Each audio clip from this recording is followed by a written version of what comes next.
Good morning and thank you for joining us. I am Alero Edu and this is Sunrise. Indeed, this is Sunrise. And you know, the sun rose beautifully this morning.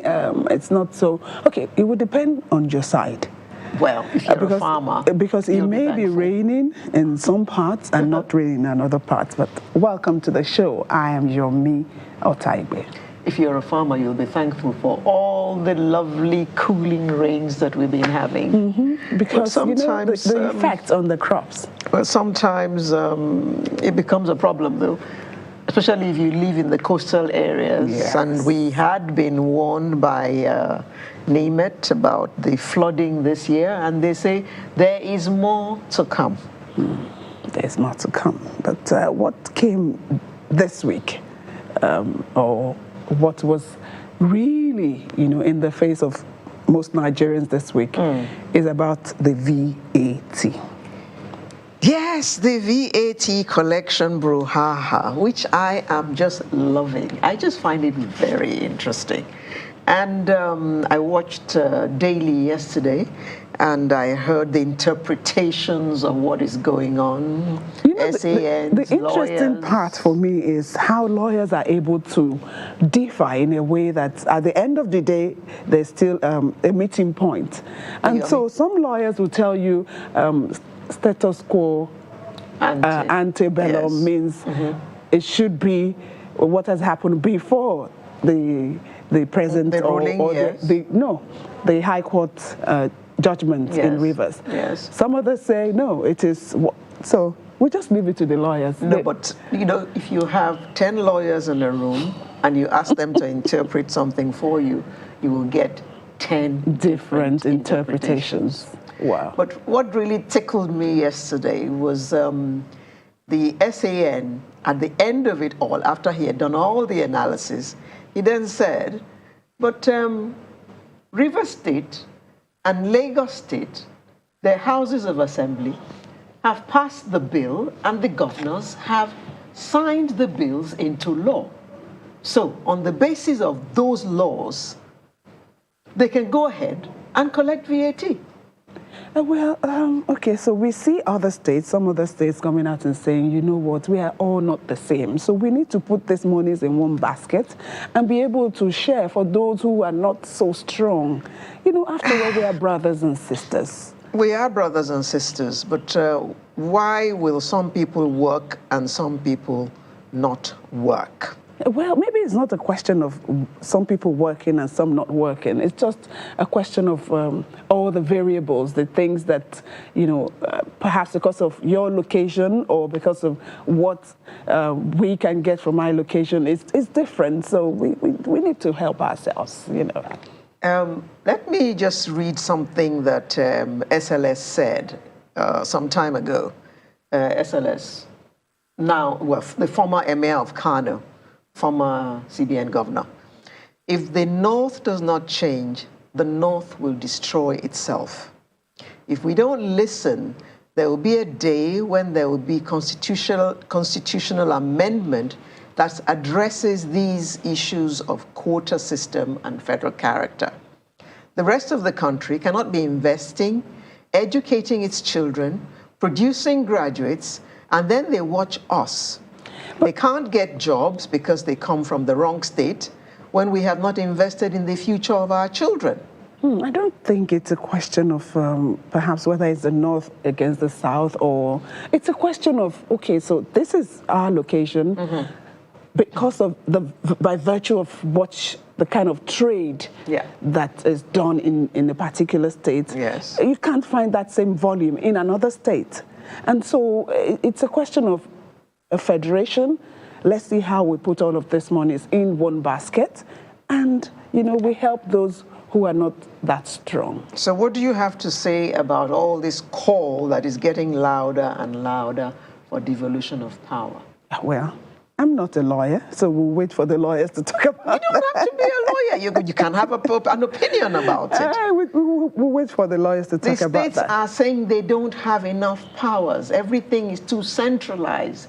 which many say is the problem of this country. You've said it's Everything interesting. is too It's interesting, centralized. and we are going to wait, to see what comes out of this. This case may get up to the Supreme Court, but At this rate, yes. whatever, no matter what decision the court will take on this, is going to be very, very far-reaching on the country's jurisprudence. And all this is very interesting. It's very interesting. It is. Let's see what we have on our menu. Just before we do that, I just want to comment that it is noteworthy that the vaccination centers seem to be crowded. Okay. So people are actually going out and getting vaccinated. And I'm saying and that's good news, because some time ago we were talking about vaccine hesitancy and people not wanting to take it. And I'm saying that on the basis of what Joe Biden said yesterday, that especially the Delta variant seems to be the pandemic of the unvaccinated.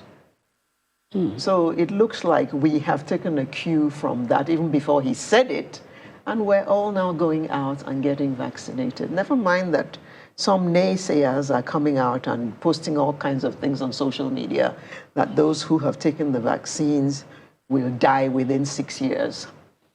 All sorts have been said. You can step out of your house and get knocked down by a bus. We have seen, people say if you put it's magnetic if you do this, and we have done the test and we see that it's not true. There's no magnet. There's no magnet, and there's no switch, or there's no electricity there that lights a bulb.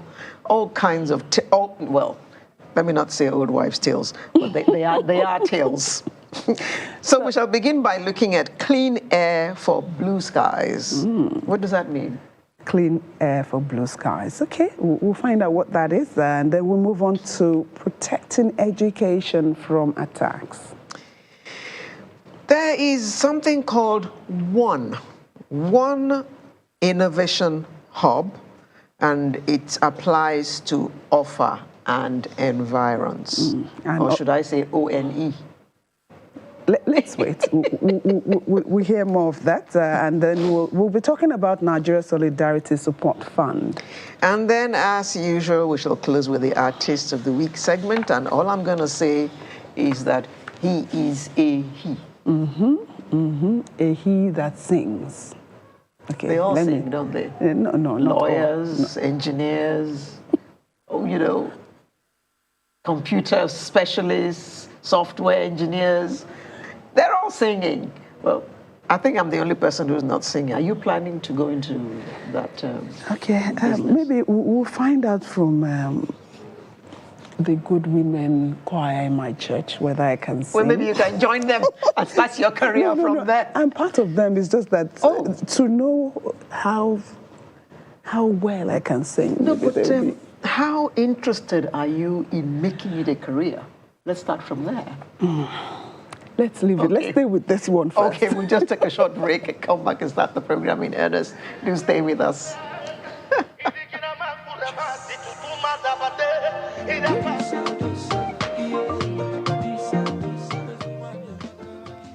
Thank you for staying with us. Now let's get the show started. The quality of air we breathe is as important as life itself.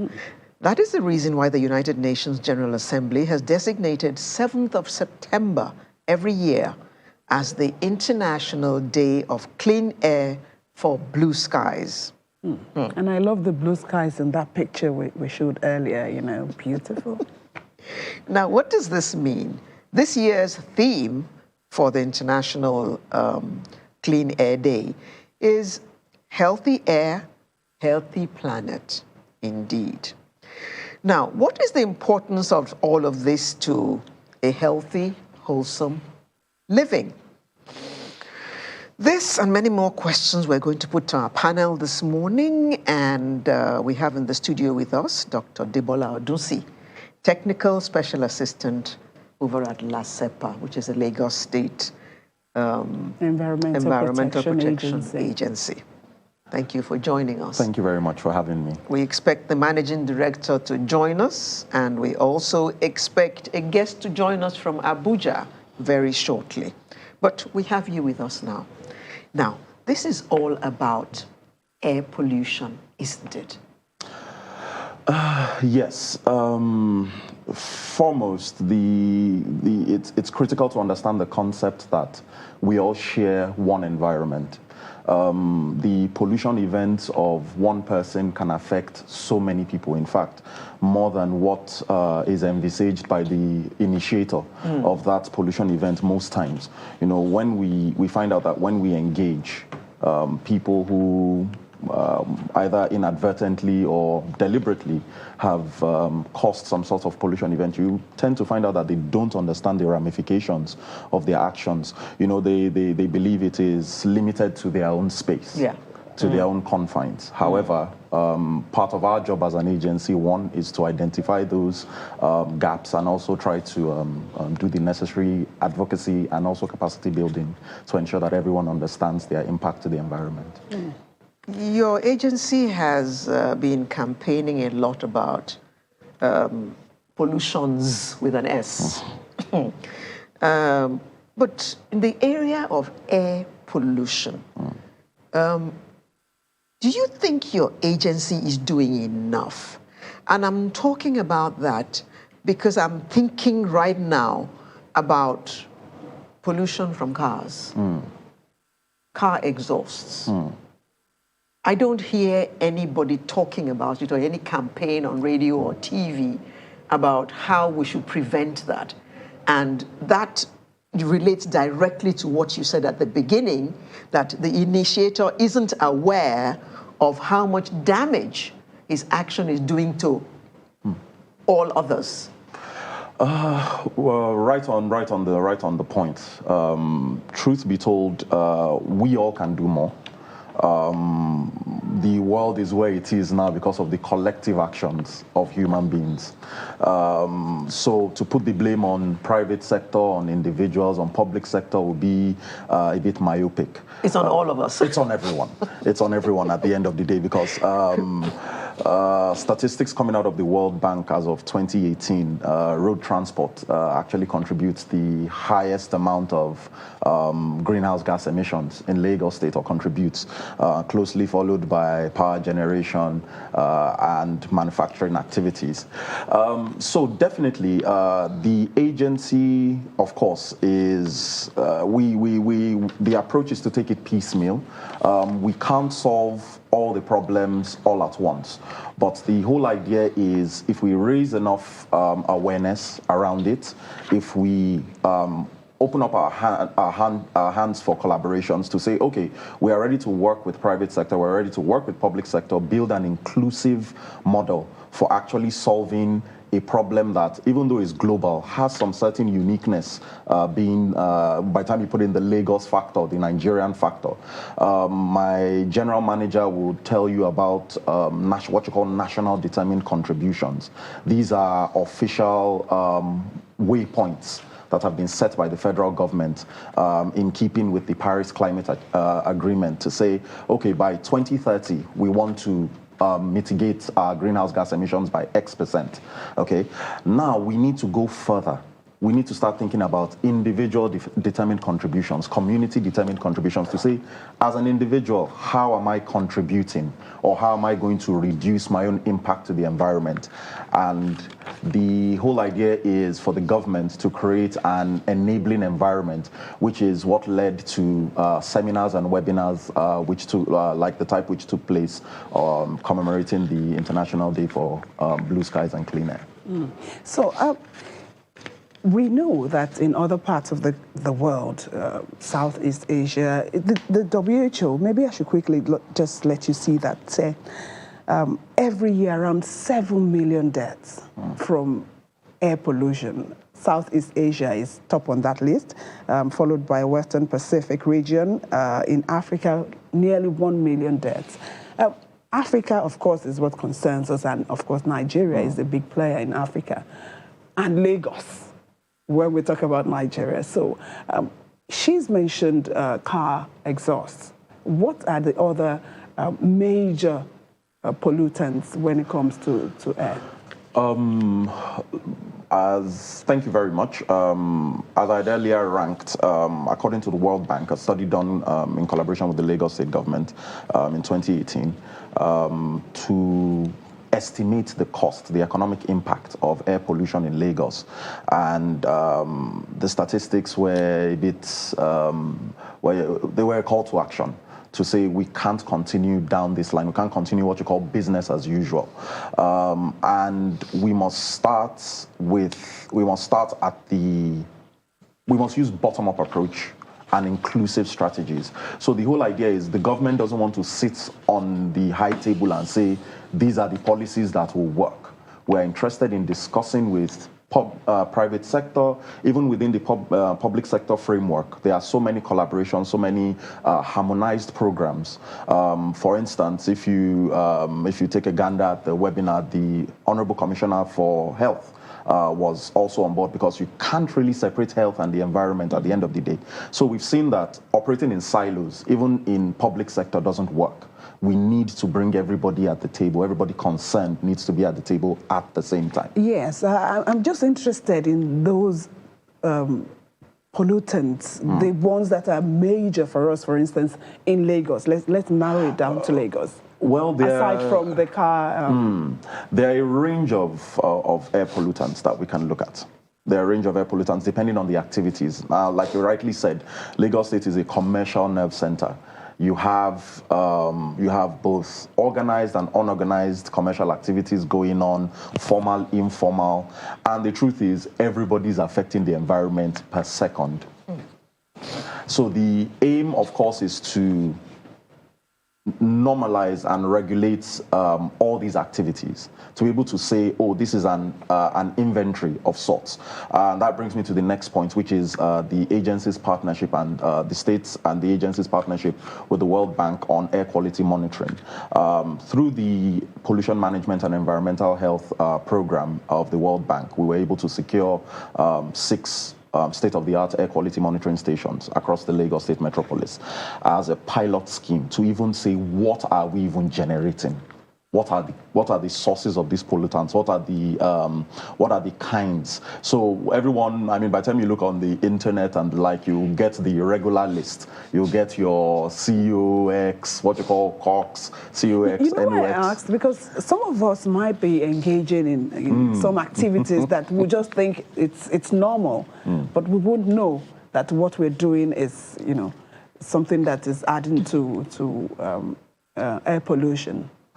Yes, so truth be told, every human activity has the potential to contribute to air pollution. So by the time you think about open burning, even dumping refuse, when refuse starts to rot, it produces certain gases. These gases are also greenhouse gases. So from our daily domestic lives, we can actually impact the environment negatively or positively, depending on our choice of behaviors and attitudes at that moment. Okay. We've since been joined by Professor Aliyu Jauro, who is the Director General, National Environmental Standards and Regulations Enforcement Agency. And he joins us from our studio in Abuja. Good morning, Professor. Good morning, Nigerians. Thank you for joining us. Good morning, Nigerians. Yes. Is there any legally mandated standard for outdoor air quality in Nigeria? Yes, there is. The National Environmental Standards and Regulation Enforcement Agency, NESRA, being the enforcement arm of the Federal Ministry of Environment, we have been promulgated by an act of the National Assembly, and the act mandated us to come up with regulations. So one of the regulations has to do with the air quality, National Environmental Air Quality Control Regulation. So in that regulations, there are specific limits for the ambient air quality and also the indoor air qualities. Likewise, we know that there are activities that impact on the air qualities. For instance, we talked about production processes, some industries. So in that regulation, it is specified that no matter how the activity, they should try to limit the emission to not more than 60% of what is stipulated in the regulation, that is the ambient air quality. So this ambient air quality picked the most important parameters for the pollutants. the nitrogenous oxide, the sulfurous oxides, methane, and also we have the carbon dioxide. So these are captured, and we also have other parameters that determines air quality. Likewise, we have the particulate matter. So really we have that regulations. So there is a standard, Professor. That being There so, is. yes. How do you ensure that we stay within the parameters which you have just given? What we do is to carry out compliance monitoring and enforcement. So we always start by sensitizing the general public and also by working with stakeholders all over the country. And we go on monitoring the activities. But you know, it's not easy, as mentioned by the previous speaker. We all play our role when it comes to environment. It's not only these facilities or industries that pollute. Other people's, we have domestic types of pollution. And compliance is always a challenge. So after due consultations and after all necessary compliance monitoring, we have a procedure. When that is exhausted, we will, most of the time we'll be left with no option rather than to sanction the airing facilities. So last few weeks we went out and we sealed a lot of facilities that are not in compliance with some of these environmental guidelines, including those to do with air quality and toxic substance pollution.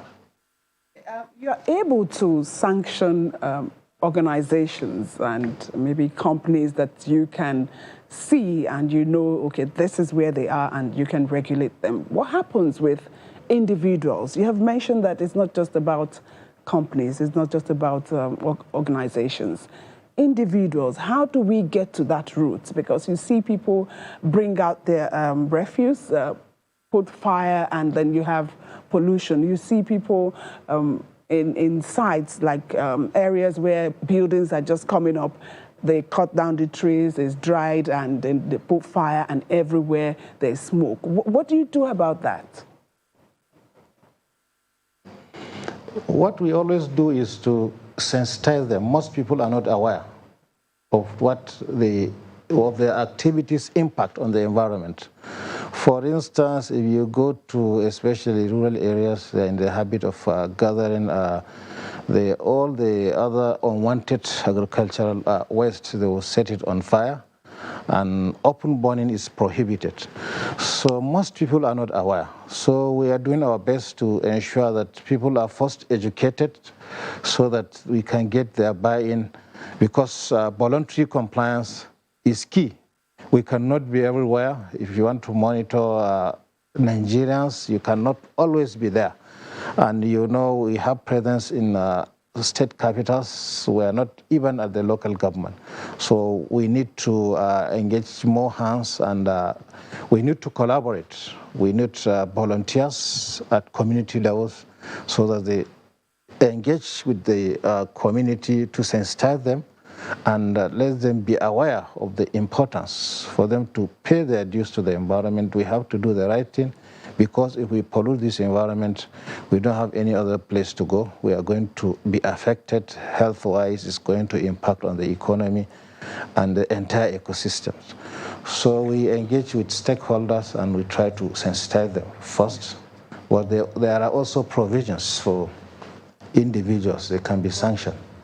Okay, engagement is quite very necessary, but on the other hand, I'm just thinking, so you cut down these trees or you have this refuse and you really don't have the agencies that are in charge of ensuring that these things are taken away doing their utmost. What are you doing in that area in terms of collaboration with those agencies that should be in charge of refuse collection to ensure that they go into these communities and get this refuse to the right places?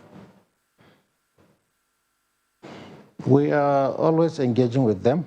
As you know, issue to do with refuse settles with the local government and also the state. It's not the responsibility of the agency. So annually we always engage with stakeholders all over the country. We invite the state governments, the local governments, the NGOs. We sit down together to brainstorm on current and burning environmental issues.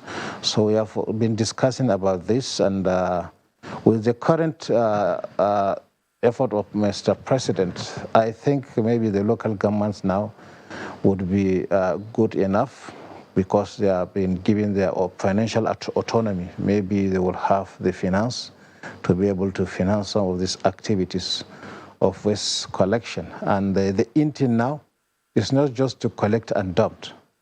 The waste is now being changed to a wealth.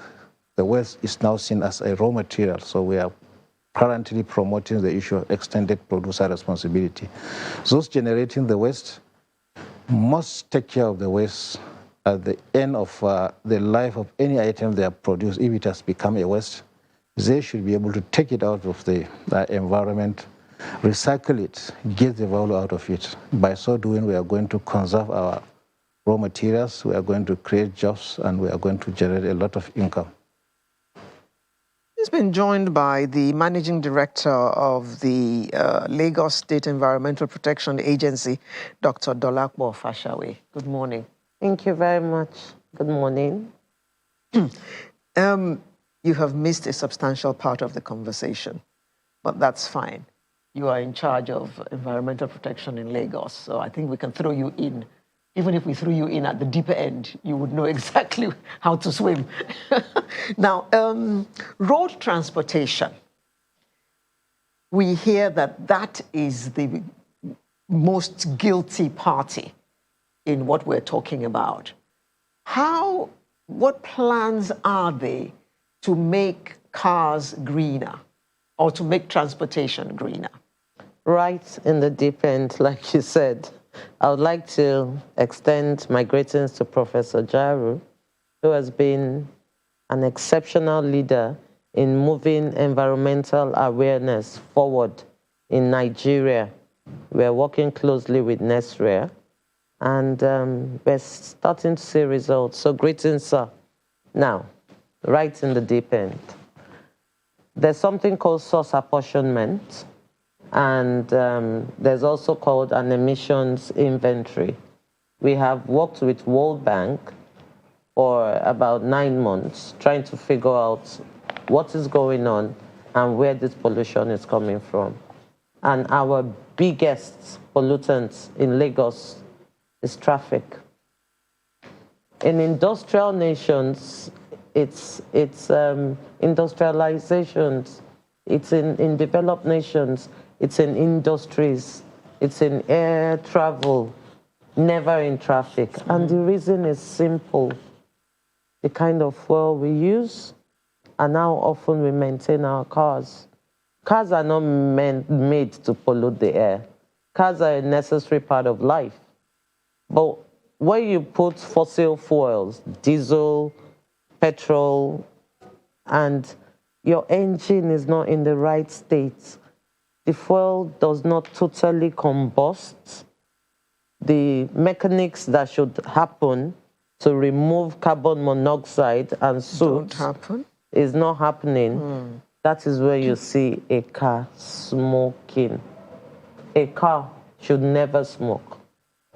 Now in Lagos State, we have MOT, we have LACVIS, and LASEPA and the Ministry of Environment is taking a more proactive, not reactive stance against air pollution. And how do we intend to do this? Very soon, we would have no choice but to police the environment.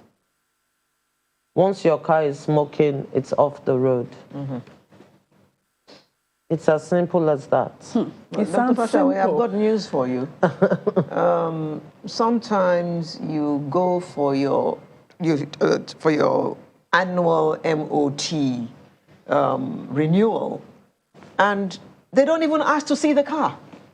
And I'm wondering how you can certify that my car is roadworthy without thoroughly examining the car.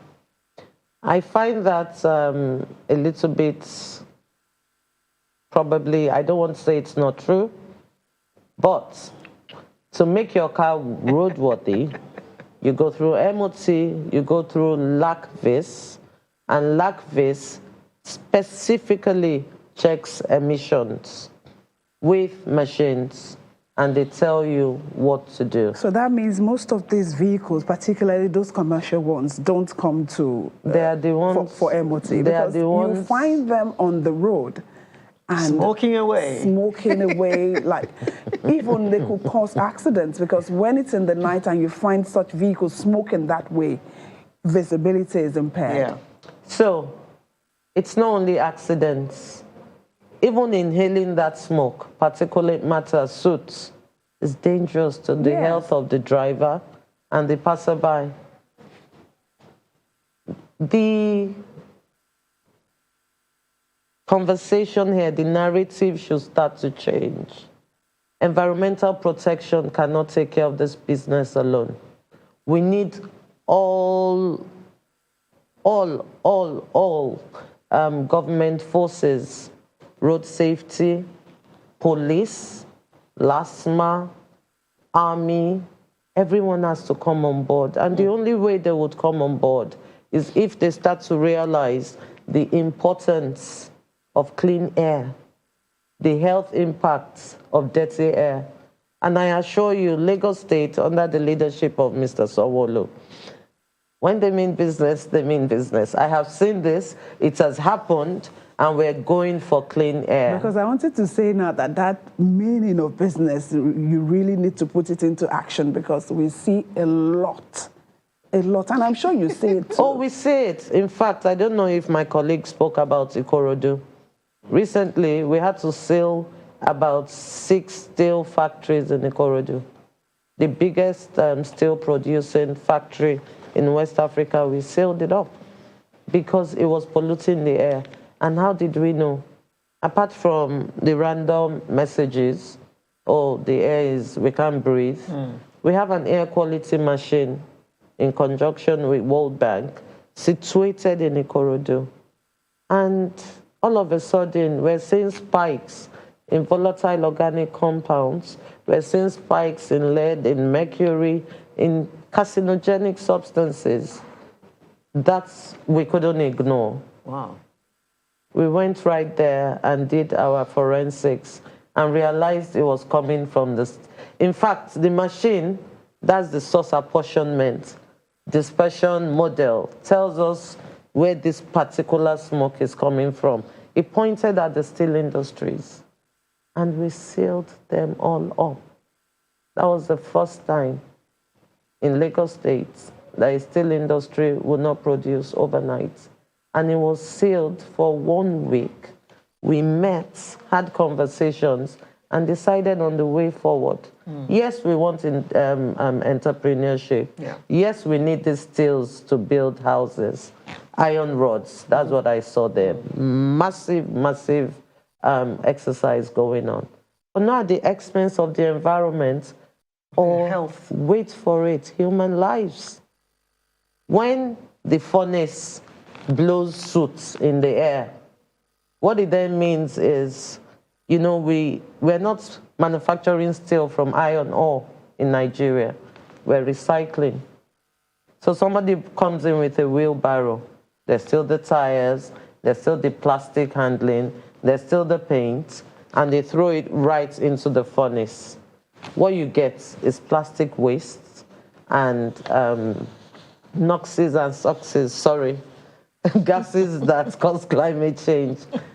And it's amazing that we had to even explain this to the people that work there.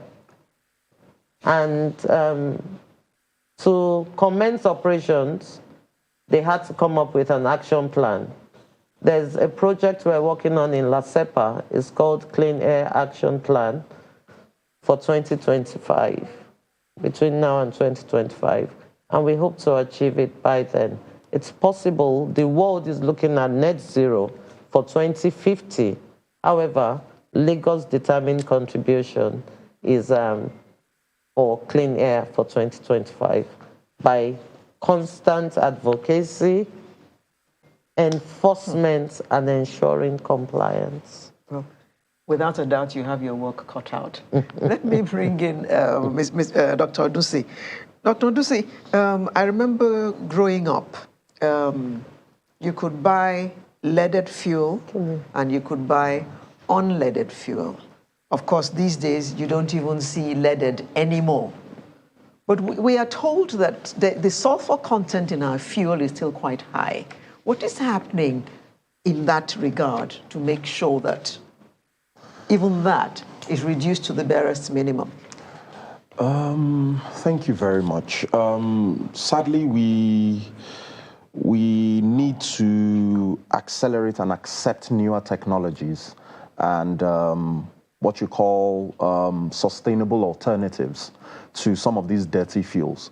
Now, dirty fuels? Yeah, it will pain you to know that diesel that comes from a refinery has what you call a D10 to D50 capacity. So let's call it the sulfur profile of that fuel is lower when you refine it freshly. But sulfur is mixed into Nigeria's diesel because our engines, our large plants, our machineries here are still so archaic. They are the technologies of the 60s and 70s. And these things cannot just burn clean fuel.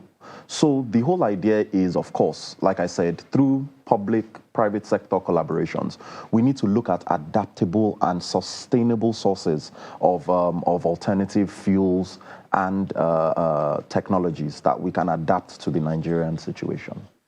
Let me go to Abuja. Prof, so we've talked about some man-made sources of pollution, and we also have natural sources of pollution. For Nigeria, what would that be, and what exactly is NESRA doing in terms of, containing it, if not possibly eliminate it? Thank you very much. For Nigeria, I think we are lucky. Some of the natural sources of pollution are not as much as compared to what you have in other regions of the world. For instance, one of the major contributors to air pollution is the natural source is volcanic eruption. When volcano erupts, it comes up with a lot of ashes, a lot of sulfurous compounds that impact on the air quality. And likewise, we have issues to do with bushfires, even though we have some of these things happening in Nigeria, but it's not as much as what you experience in other parts of the world, like Australia, even the United States, where they do experience this year in, year out. But still in Nigeria, we have other challenges. For instance, still we experience some of these forest and bushfires. Even though these issues of bush burning is prohibited, but we still have in some rural areas where people indulge in setting bush on fire, especially these hunters. When they go on hunting, they set the bush on fire just in order to get some of the wildlife for them to catch. So we are doing our best to see that we enlighten them, and if they don't stop that, we go ahead with enforcement.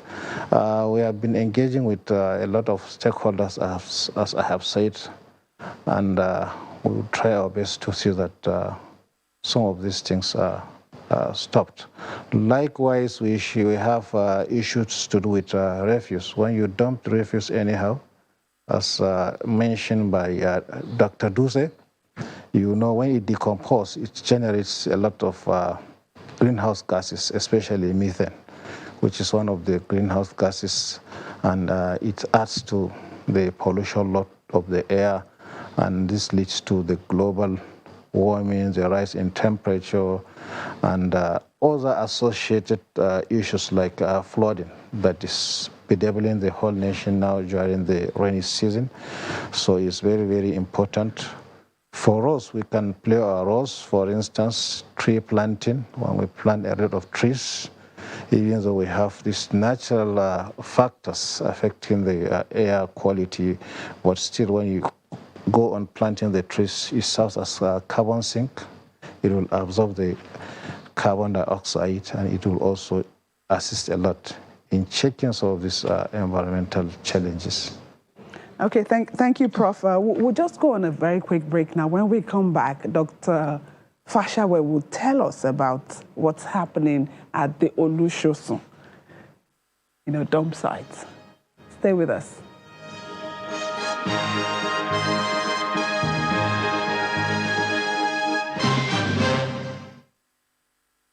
Welcome back. So before that break, Dr. Fashawe said you were going to talk to us about what's happening at the Olushosun dump site, because there's no way this discussion is going to end. People around Ojota area, that very strong smell coming out of that area. Some time ago, we saw that dumping activities, were stopped, and then we see vehicles going there again.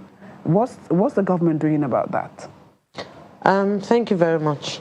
Olushosun is about to be decommissioned in a couple of months to years. It wouldn't be a dump site anymore. Even in developed nations, they have dump sites. They have landfills. You just have to treat waste. And the difference between them and Olushosun is that there's something called mechanized dump sites.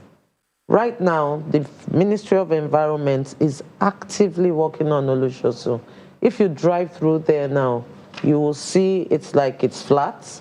There's something called capping, where they put some form of laterite and some hard substances that push the dangerous gases back into the soil, not letting it come into the air.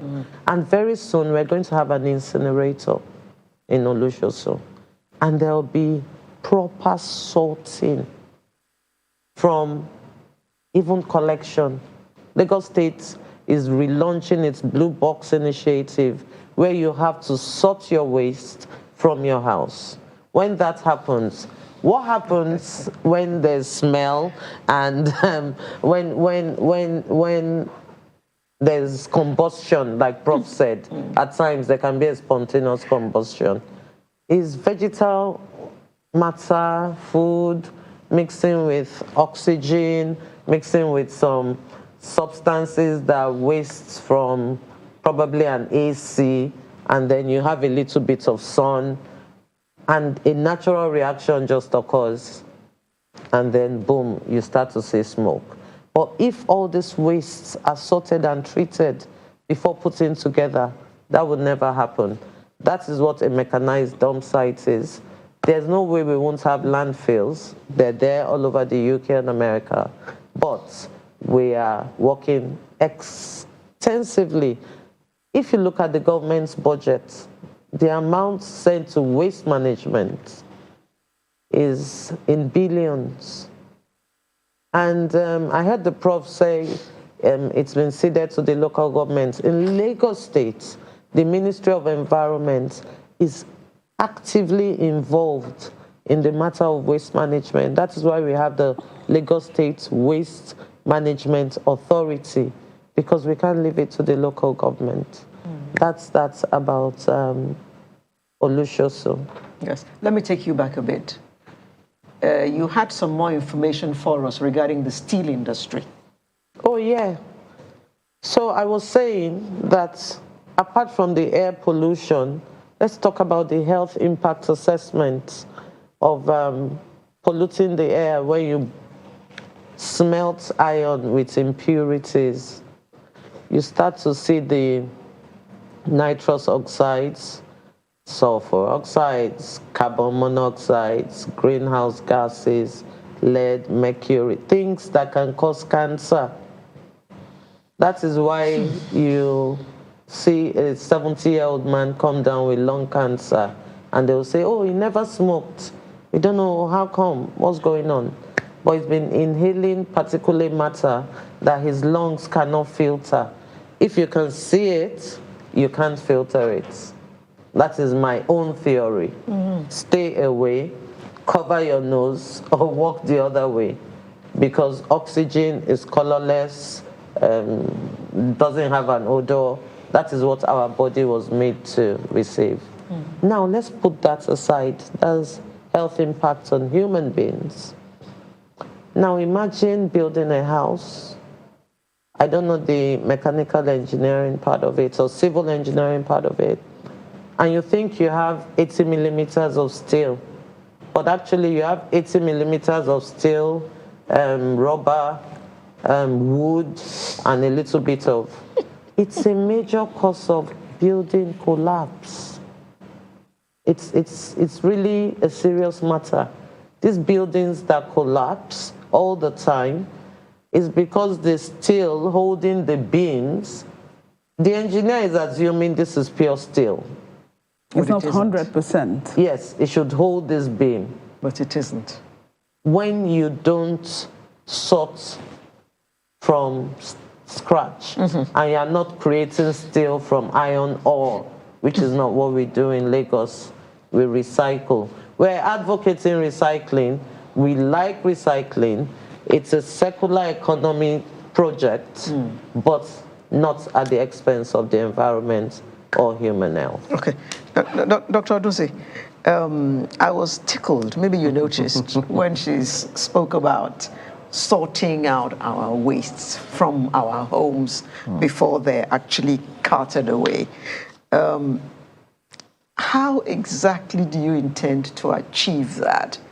To the woman who lives in Isaliko, for instance, to the family that lives in Agege. How do you intend to explain all this to them so that they can actually sort their waste? Okay, I'll start with the good news, and that is time and time again, Nigerians have proven to be very adaptable people.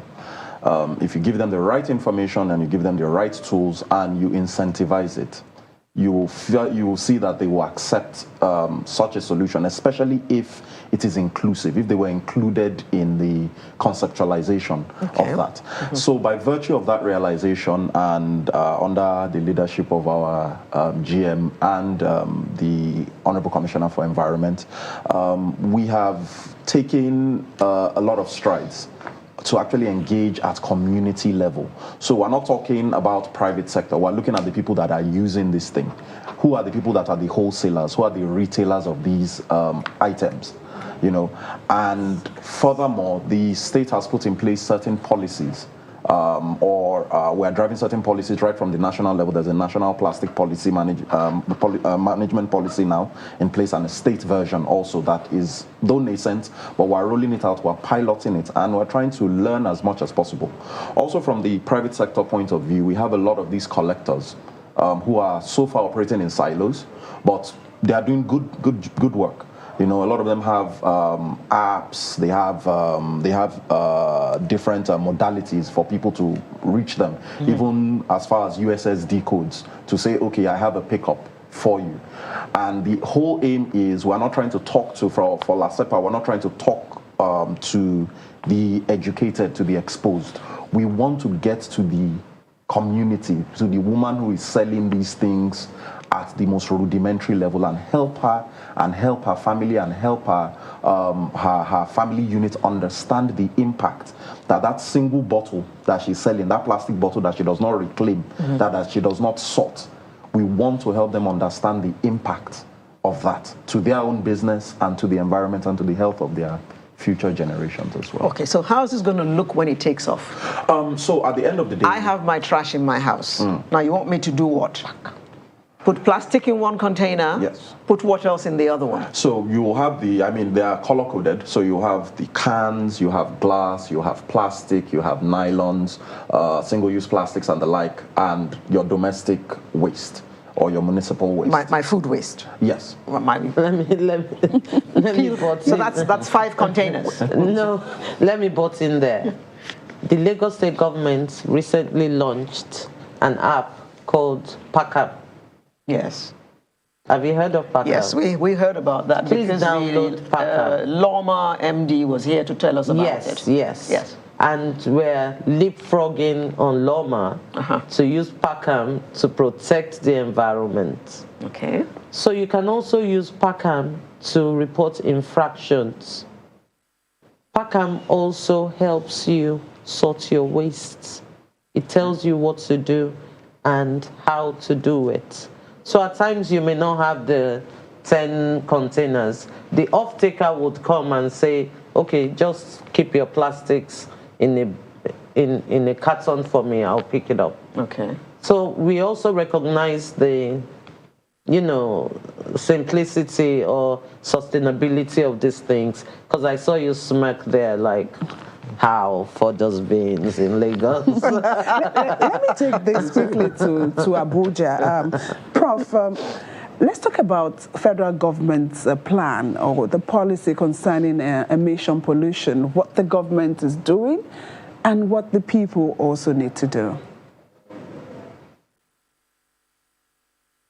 The government is trying to see that emissions are cut down. The mother ministry of Nesria, that is Federal Ministry of Environment, they have had a lot of policies on all environmental issues. So there is a national policy on environment, there is also national policy on plastics, there's also the one on general waste management. So, and we are trying to see that we transform all these policies into regulatory frameworks that will work in order to check this issue of waste, for waste and air pollution also. So for instance, to do with waste, there is provision for extended producer responsibility. Whoever generates waste should take care of it. So good news is for some of this domestic waste, we have already have some engagement with major producers. For instance, the food and beverage sector, they are those that produce most of this plastic waste, and they are able to form their what we call producer responsibility organization. So the PRO is a third-party organization that manages the waste generated by these companies on behalf of them, and they incentivize, they fund the activities of the PRO, and the PRO is expected to incentivize the issues of collection and recycling. So there's going to be some money available for those that are going to be engaged in some of these businesses.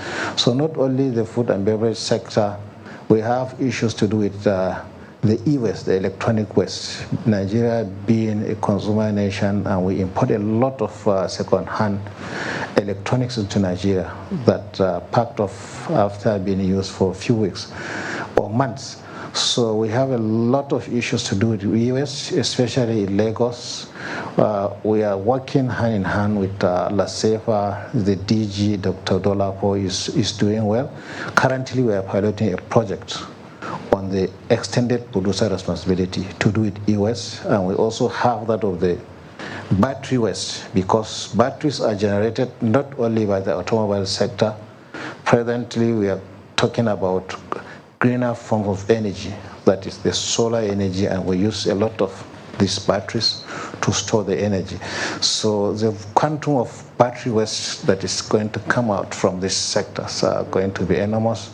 And you know, batteries, they contain a lot of harmful substances, ranging from the acids, and also they use a lot of lead, and lead is very, very poisonous. So currently people engage in recycling of these items, and they do it in such a way that it affects their health and also impact on the environment.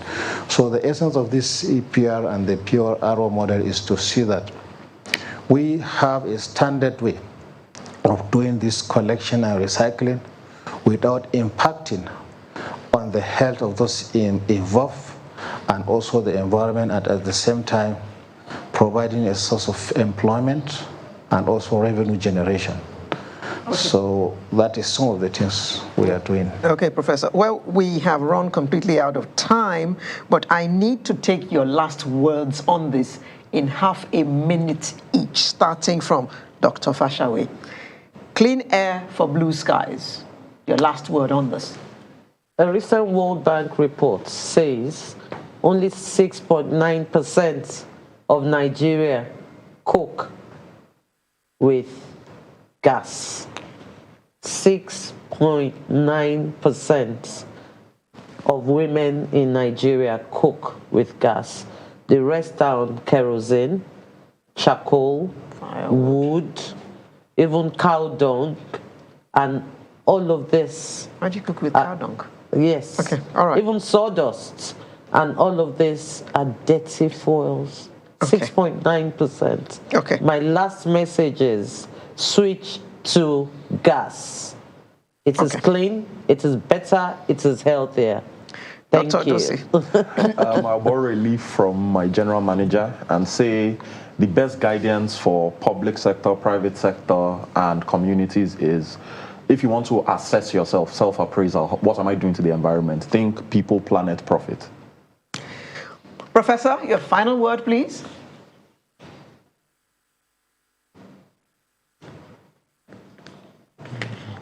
Professor. We won't have a place to live. So for us to have a clean air, let us do the right thing. Let us track our carbon footprints and other pollutants so that we have a very clean air and a very clean environment for the sustainable development of Nigeria. Thank you very much. That was Professor Aliyu Jauro, Director General, National Environmental Standards and Regulations Enforcement Agency, NESREA. And we had in our studio in Lagos, Dr. Dolakbo Fashawe, General Manager LASEPA, and LASEPA stands for Lagos State Environmental Protection Agency. And we also had Dr. Debola Odusi, Technical Special Assistant over at LASEPA. Thank you all very much for coming to share your time with us this morning and for giving us some very startling statistics indeed. Sunrise will continue in just a moment with another interesting conversation. Do stay with us.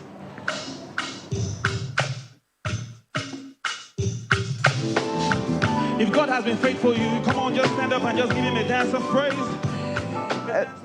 Let's talk about protecting education from attack. You know that armed conflict continues to be a major challenge, to education. Now you find bandits go to schools, abduct children, create fear, just to make sure that people don't go to school. And you find that some of these people, they've been traumatized, like some of them that have been lucky to come back. They say they don't want to go near schools. It's interesting that we're discussing this today because only yesterday there was a documentary on BBC about the children who had been abducted, and a number of them were interviewed. And of course, one or two said they were not interested in going back to school, but interestingly and happily, some of them said they were still eager to go back to school. But the schools are not open. Well, in some cases, you want to close the schools because of the security situation. Yes. In Kaduna, I think the schools have been reopened after about 2 months closure. But we'll talk about this. We have the education officer at UNICEF, Dr. Judith Giwa Amu. She joins us from our Abuja studios. We also have an education specialist, Jolaolu Oguniyi, who is joining us via Zoom from Lagos. Good to have you. Let me start with you, Mr. Laolu Oguniyi. We have this statistics. Over 10 million Nigerian children are out of school. That is staggering. And with this continued attacks in schools, where do we go from here? Thank you. Thank you for having me on the show. It's a challenging situation, and I really must need to see them to sort of sympathize with all those who've been affected by these attacks. Where we go from here, it's a collective effort. I know there's a lot being done at the federal and state level to ensure that these schools are safe. But I think a lot of what must be done now must be more of even prevention. One thing we advocate for is there needs to be this stakeholder engagement with all the stakeholders within those communities. There needs to be that intelligence engagement with the security forces. Intelligence is so crucial in this because that can prevent a lot. I was reading about the Kaduna incident last week, and a letter was seen by the students and taken to their patron who disregarded it. I mean, at that point, that kind of letter should have been taken very seriously and escalated to the security authority. So I think the security architecture at state level is very, very crucial in intelligence gathering and intelligence support to this school so that it can be prevented, because we cannot provide security overnight. That's impossible. We are grappling with challenges from the pandemic. We're grappling with challenges on our education architecture as a whole that's been with us for a while. And we're taking so many things on at the same time. So one critical thing that must be done now is intelligence from the security forces, engagement with the community leaders, and then advocacy and awareness among even the school personnel, the principals, the head teachers, the teachers, and the parents. It's very, very important because that will save, that will prevent so many cases of what we are seeing now, at least reduce it. We might not stop it, but it will reduce it. Of course, that goes on to the second challenge, which will be how do they learn? And I think there are a lot of things being done now on remote learning. I think immediately you get that kind of information goes out that there's a challenge and a school is prone to attack at certain points in time. I think there should be a default to remote learning immediately. I think that's very crucial. We know we have challenges of infrastructure, technology infrastructure in various areas of the country, but there are models that can be deployed at rural areas that can support learning, literacy and numeracy for students in the school. And then that takes us to the third challenge, which is psychosocial support. You just mentioned the trauma that some of these children, some of these teachers, and some of the parents will be facing. It's unimaginable. I know when we hear about security challenges around us, the trauma it even gives us without even experiencing it. So I can imagine what these children are going through. So there needs to be that concerted effort to support the teachers through psychosocial support, and the students especially coming back to school. There needs to be a lot of support psychologically for them, and the psychologist has a lot of role to play here. And the state government also has a lot to play in terms of the capacity development of teachers to support all this support system. Dr. Giwa Amo, he is suggesting that there are other ways that children can learn without having to go into a physical school. But how successful can these other methods be in Nigeria, considering all the challenges that we face, technological and otherwise? We have various alternate modes of education delivery. Like he mentioned, there's been the radio-based, television-based education, which actually was kind of piloted during the COVID successfully. And there are also ways to assess whether learning is happening. However, learning from home, as much as it's a stopgap, it's an immediate stopgap, because once there is an attack on schools, the first thing to do is in responding is to remove children from an area of threat. However, we know that education, schools are protective. Sometimes we know we have issues of gender, sexual-based violence at home. And some of the perpetrators are family members, so school is protective. Also, we know that having children, at home, and some of these children maybe in the senior secondary school level, they are science-based, so they need laboratory, they need access to the laboratory. So as much as the immediate response to an attack on schools in areas of high risk, because it is very critical that the risk profile of all schools be known. One, that will help measures to be taken to fill in the gaps. That will also help to say, okay, this is a high-risk school. A high-risk school might be a school that takes 1 hour for security operatives to reach out to them. So if it's a high-risk school, are there things that can be done? Can the children, because when we talk of emergency preparedness, the children can be removed from an area of threat. That is also allowed. So in such situations, you can move the children away from those schools to schools that are, less vulnerable to attack. Okay, so we know that these attacks, indeed, they undermine the right to education, and the security agencies are doing their best to ensure that some of these security situations are put under control. He's talked about the psychosocial impacts, and we've talked about it earlier too.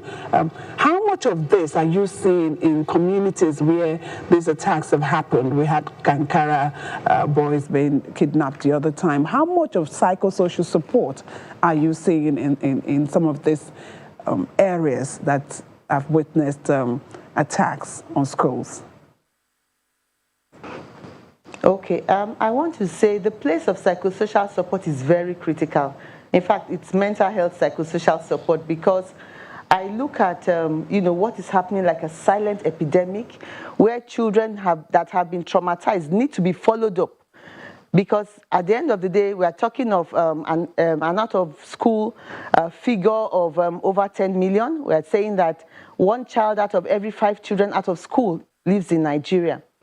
So it is very, very critical that we are able to ensure that these children are, provided, especially after going through such a traumatizing incident, they are followed up by counselors.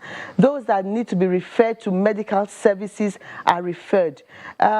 Because without doing this, children will drop out. Without doing this, those that even stay in the education stream, their concentration span is, is almost zero. And the teachers also who are affected, because the teachers are the source of education.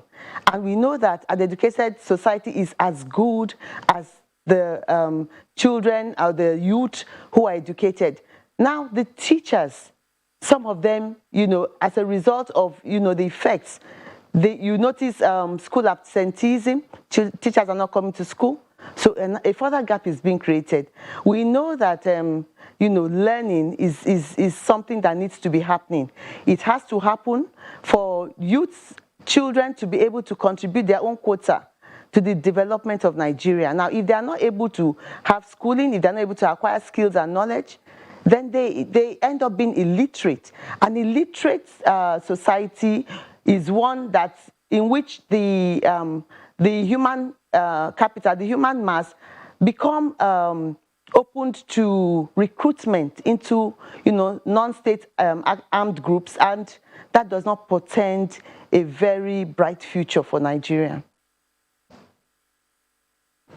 Mr. Olaolu Oguni, you've talked about expanding online schooling or training for students. Let's look at Nigeria. We know we have a bit of challenges when it comes to networking and all of that. And talking about remote areas, how will this work? How do you think this can work? Thank you. I think Nigeria is not the only one that's having this challenge. And we have other countries that are also having this challenge. And they've succeeded in putting in place great architecture to support learning. My colleague from UNICEF just mentioned one, which is radio learning, which is very, very effective. But the critical thing there is there needs to be support. I mean, a teacher cannot create lessons for a radio program. There needs to be that support, especially at the state level, to put things in place in a way that once there's a default mode to remote learning, then it's easy for the teacher to ensure and follow up on his pupils during this kind of disruptions. there are areas where people use written materials as supplied ab initio before students go home, and students can be followed up on, and learning still takes place. So there are other ways. There's also television, and there are also the radio boxes that are supplied to students to ensure that learning takes place. So it's very doable, but there needs to be a lot of infrastructural support that will be given, digital infrastructural support that needs to be given. There are areas where there are local area networks to support teachers with digital gadgets. So there are different scenarios, but the state government, who's actually in charge of basic education and secondary education, needs to actually take it by the scruff and provide that architecture. I know a lot is being done right now by many states, and they need to put that architecture in place in such a way that once students are in default mode, teachers can easily fall back to these resources and ensure that learning takes place. Hey, staying with you, Mr. Lauloguni, we have conflict in our nation, and since last year, we've also had the issue of the pandemic, so children could not go to school. By you, how successful has remote learning been in light of the conflicts that we have and the pandemic put together? Great. We have a very diversified education sector. There are private schools, there are public schools. I think the public schools have been terribly hit. But the private schools actually, for some of the private schools, because we also have low-cost private schools who also have challenges also. But I think the high-end private schools succeeded in going through remote learning easily. For public schools, there was little to no learning that took place. I know some state governments, like Lagos State, actually did a lot of work on remote learning. I need to give it to them. So there was that continuous learning in the schools through radio, through television, and through supply of materials.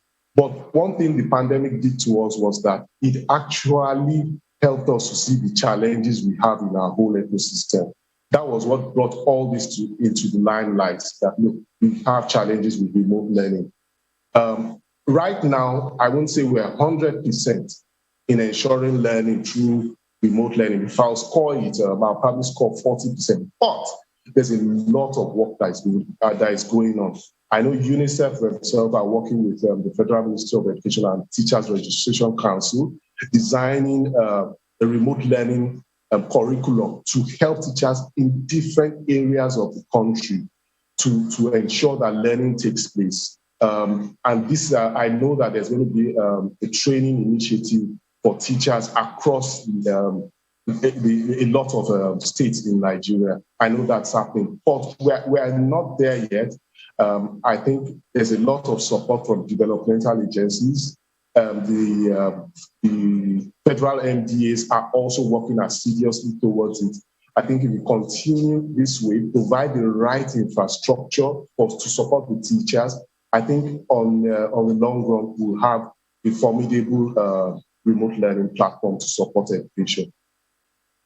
Okay, Dr. Giwa Amu, let me quickly read to you this figures from the Global Coalition to Protect Education from Attack, and it says in the past 6 years, 13,400 reports of attacks have been collated by this coalition, and it shows attacks on education or military use of educational facilities worldwide, with more than 25,000 students, teachers, and academics injured, killed, or harmed in such attacks. What does this kind of statistic portend for education? Well, the Global Coalition to Protect Education from Attack is the body that globally has the mandate to come up with strategies, mechanisms to protect education from attack.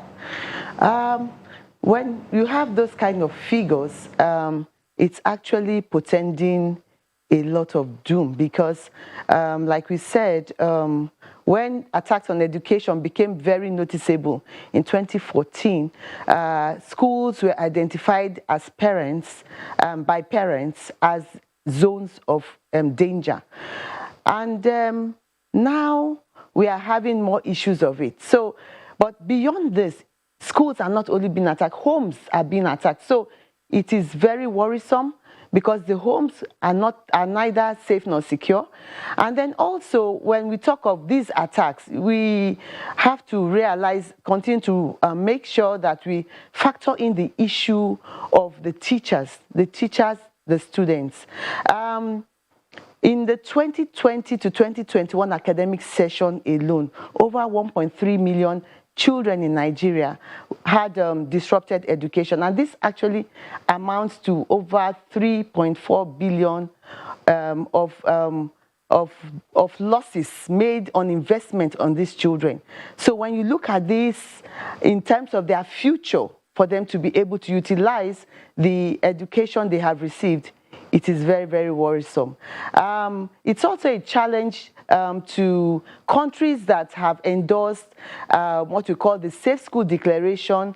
This Safe School Declaration is a global treaty that commits countries that have endorsed to take deliberate action to protect education from attack. So Nigeria is one of the first 37 countries that endorsed the Safe School Declaration in May 2015, and then officially it was signed into law by the Honorable Minister of Federal Ministry of Education, Malam Adamu. It was also approved in 2019 by the President Muhammadu Buhari for giving approval for ratification.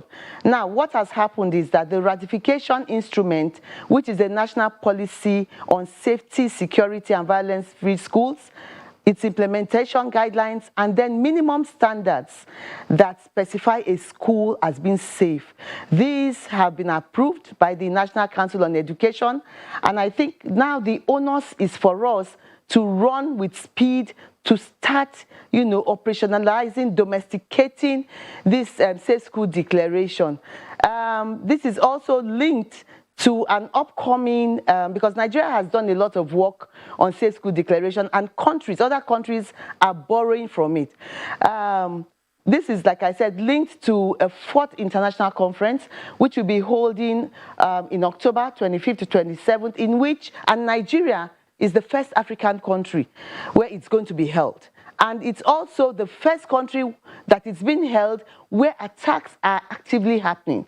What do we even expect? We expect a situation whereby countries will come, because it's going to be a hybrid event, and share best practices. What has worked in other countries? What can we borrow?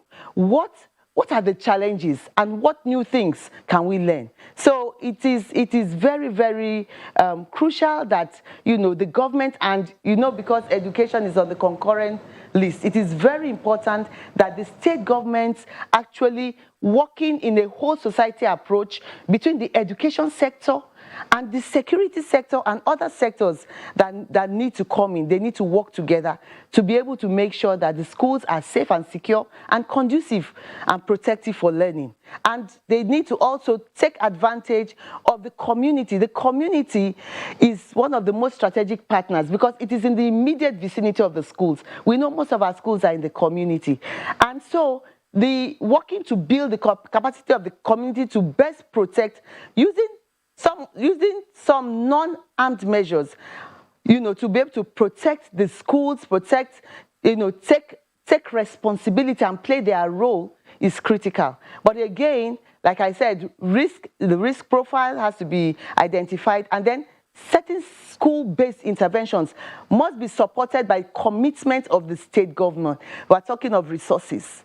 So resources have to be, provided for these schools to be able to, build capacity in what we call conflict-sensitive disaster risk reduction. So this is critical. It involves school plans that are developed participatorily with the learners, with the teachers, and they need to be trained on this plan. We're talking of early warning systems, that have functional communication systems. We're talking of interface between the local security architecture, it might be the vigilantes, and those, at the state level, the civil defense and other bodies under the Ministry of Defense. Mr. Laulogni, I'm happy that Dr. Giwa mentioned teachers in in her submission just now, because I was just thinking, are all these happenings not affecting the psyche of teachers such that many people will not want to go into the profession, and those who are there may want out because they don't feel safe in their comfort zones anymore? Very right. The teachers have been traumatized themselves. The psychosocial support that will be required will also be to also support the teachers because they've gone through a lot of trauma. It's not easy. Some being kidnapped themselves. It's not easy. Some experiencing their peers of students being kidnapped. It's not an easy experience. And then the safety issues around the environment. The teachers have been seriously affected. But there are teachers who are just passionate about education. Those teachers will stay. Those teachers are very particular about education. They go the extra mile to ensure that their students learn, and those teachers are still there. They are still there. All they need is the moral support, the psychosocial support, the mental support, like my colleague alluded to, is very, very important because that's what will help them pass through this very challenging period. And also the activities taking place, when there's a lot of activities taking place around protecting the schools, around profiling the schools and sort of segmenting them into high risk and low risk, then teachers see that there's a lot of effort put into their protection. There's a lot of training that's been put in place for them to ensure that they can even identify challenging situations or high risk situations. Teachers there are teachers who enjoy teaching. Trust, they love the profession. And it's almost, it's a passion for them. It's difficult to get them off teaching. So with the right support, with the right encouragement, I think that will be, on the long run, will not be much of an issue. But there needs to be that support. There needs to be that moral support. There needs to be working condition support. And there needs to be that mental support for the teachers because they are going through a lot, considering even the conditions in which they work. It's challenging. It's really challenging. Education sector needs all of the support it can get at this time. We would like to thank you so much for your time this morning on the program. We've been having a chat with the Education Officer, UNICEF, Dr. Judith Giwa Amu, and of course, an education specialist, Laulu Oguneyi. Thank you so much for sharing your thoughts with us this morning. We'll be back in a moment. Please stay with us.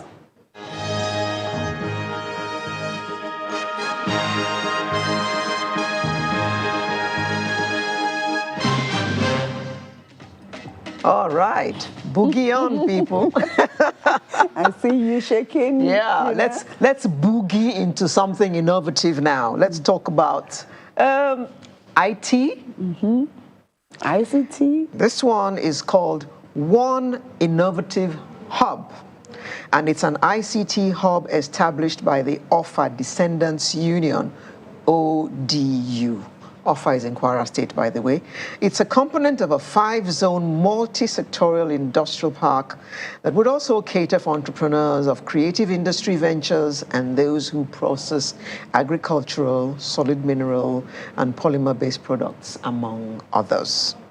Well, we have the brains behind the hub with us in the studio this morning. It's my pleasure to welcome the chairman of the Economic Development Committee of our Descendants Union, Dr. Waheed Olagunju. Thank you very much. He used to be one of us, you know. The one that got away, that's him.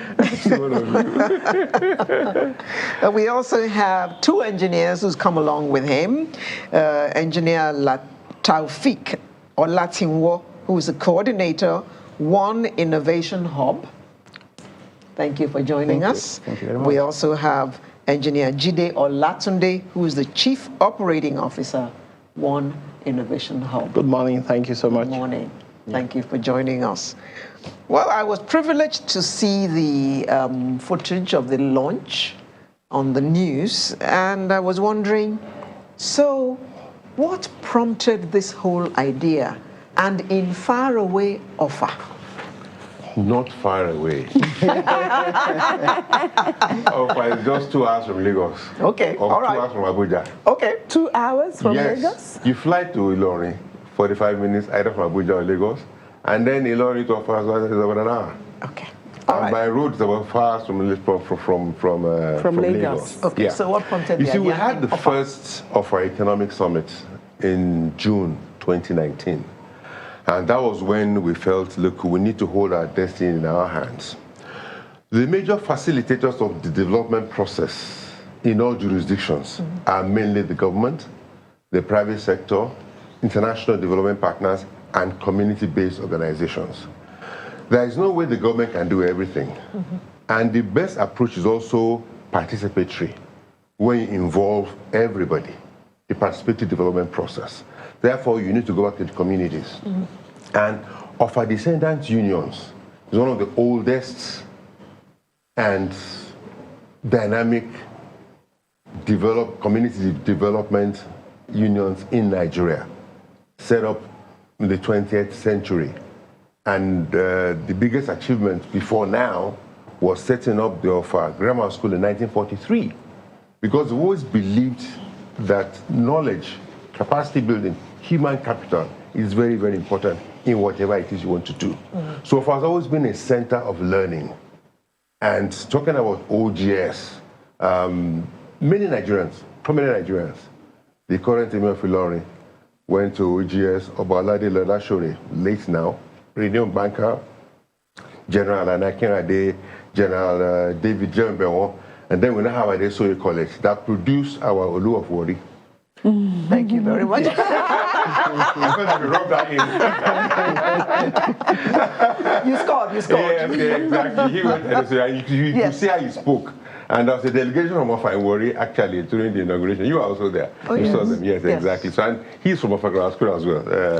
Taufik Latin War. That's right. So, but you see, the curricula in the 20th century was designed for the third industrial revolution, producing human capital to work in private companies, to work in government. But now, we're in the 21st century, knowledge-based economy, knowledge-driven economy. New skills are required to navigate the world of today, right? So under the fourth industrial revolution, you require new skills, mainly digital skills. So that was why we felt we needed to come up with a blueprint. So we have a 10-year economic blueprint for Offa, which we're going to be implementing in phases.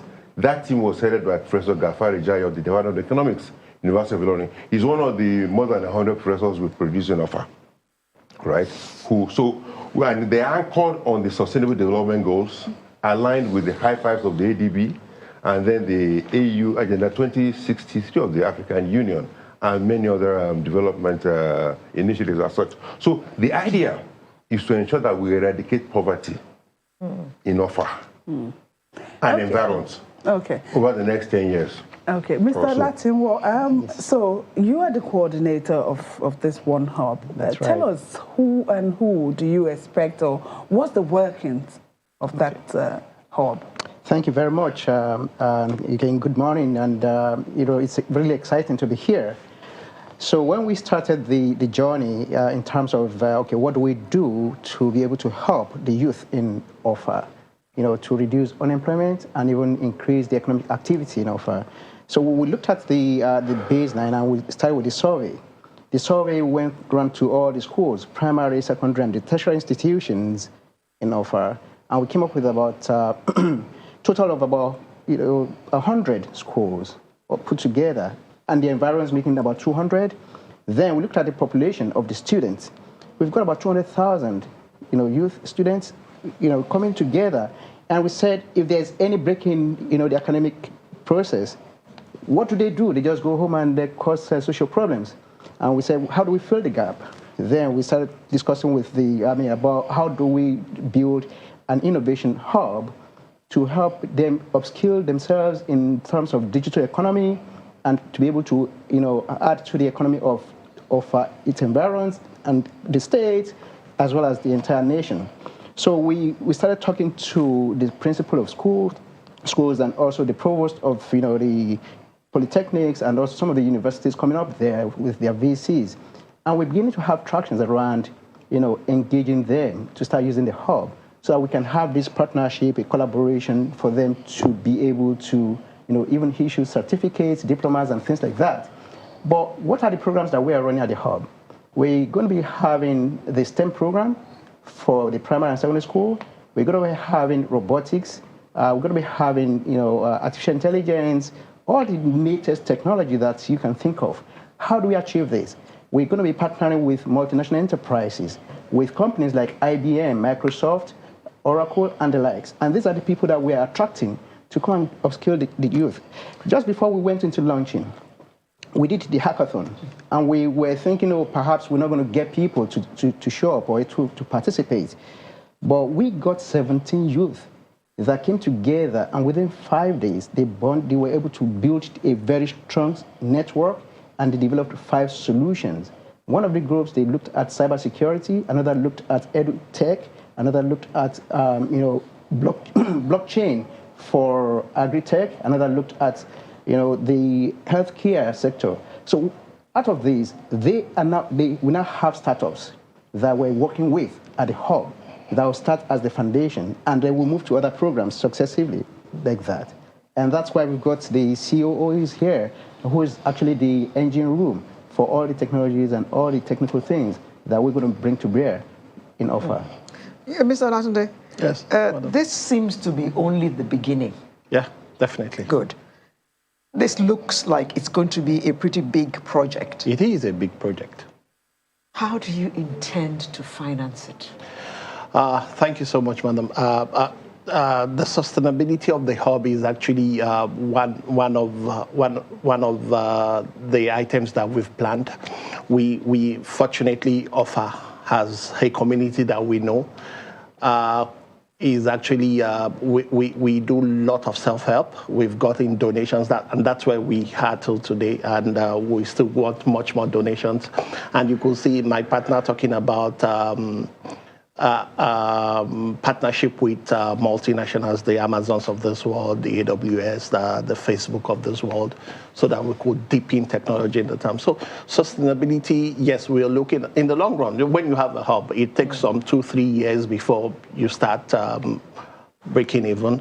But before then, we have some seed fund within ourselves that could push us to this stage, and actually we're working on breaking even in the next 2-3 years with what we've put in place and the strategy, business model and strategy that we've put in place for the hub. If I may just add to that, I'm sorry. The Olofofo himself, an engineer and a serial entrepreneur, donated the land, right?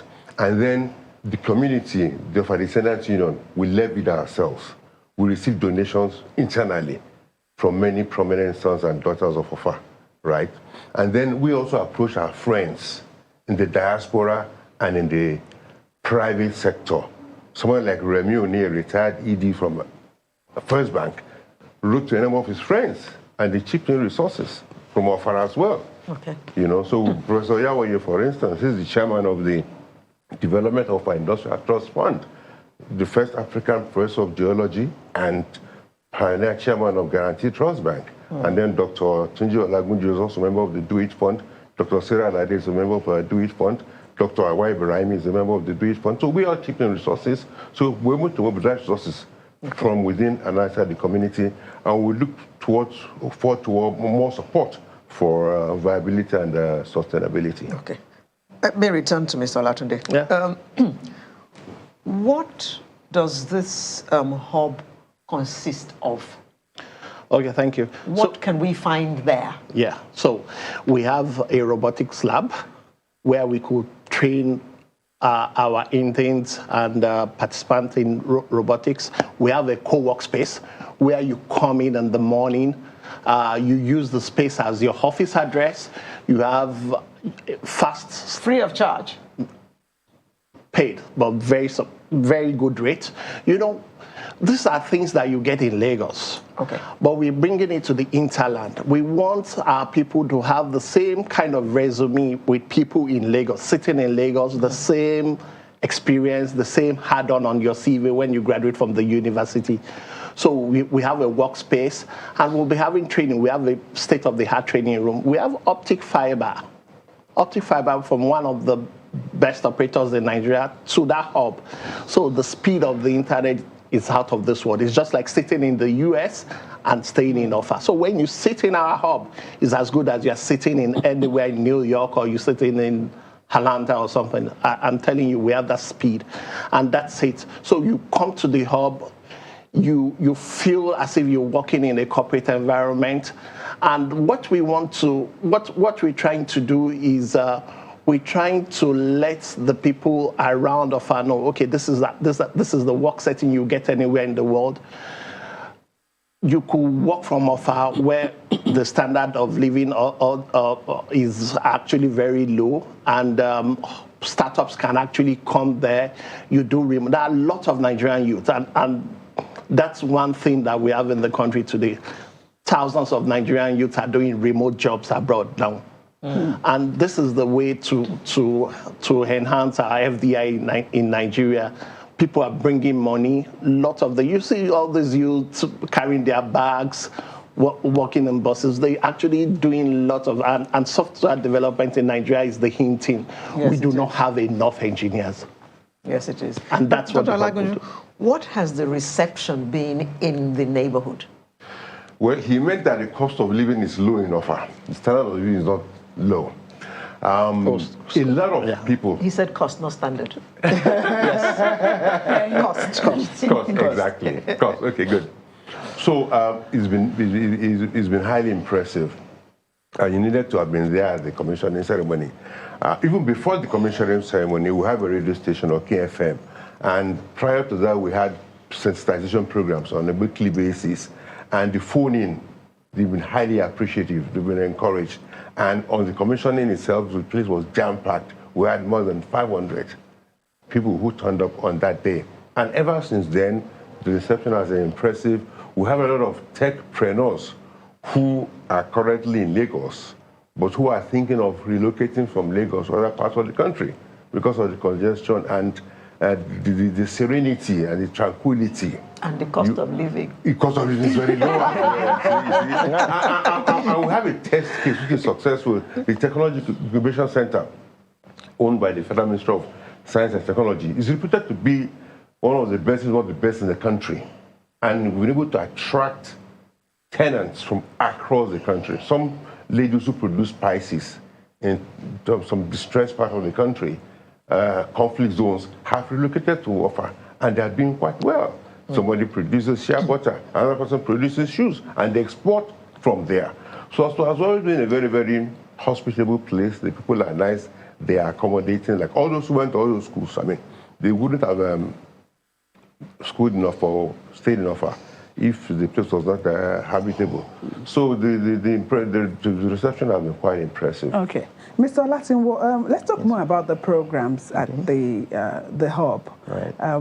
So is it for someone who has finished secondary school or who has finished university or who is currently a student? Tell us more about that. Thank you very much. A very beautiful question. Actually, it's for everybody.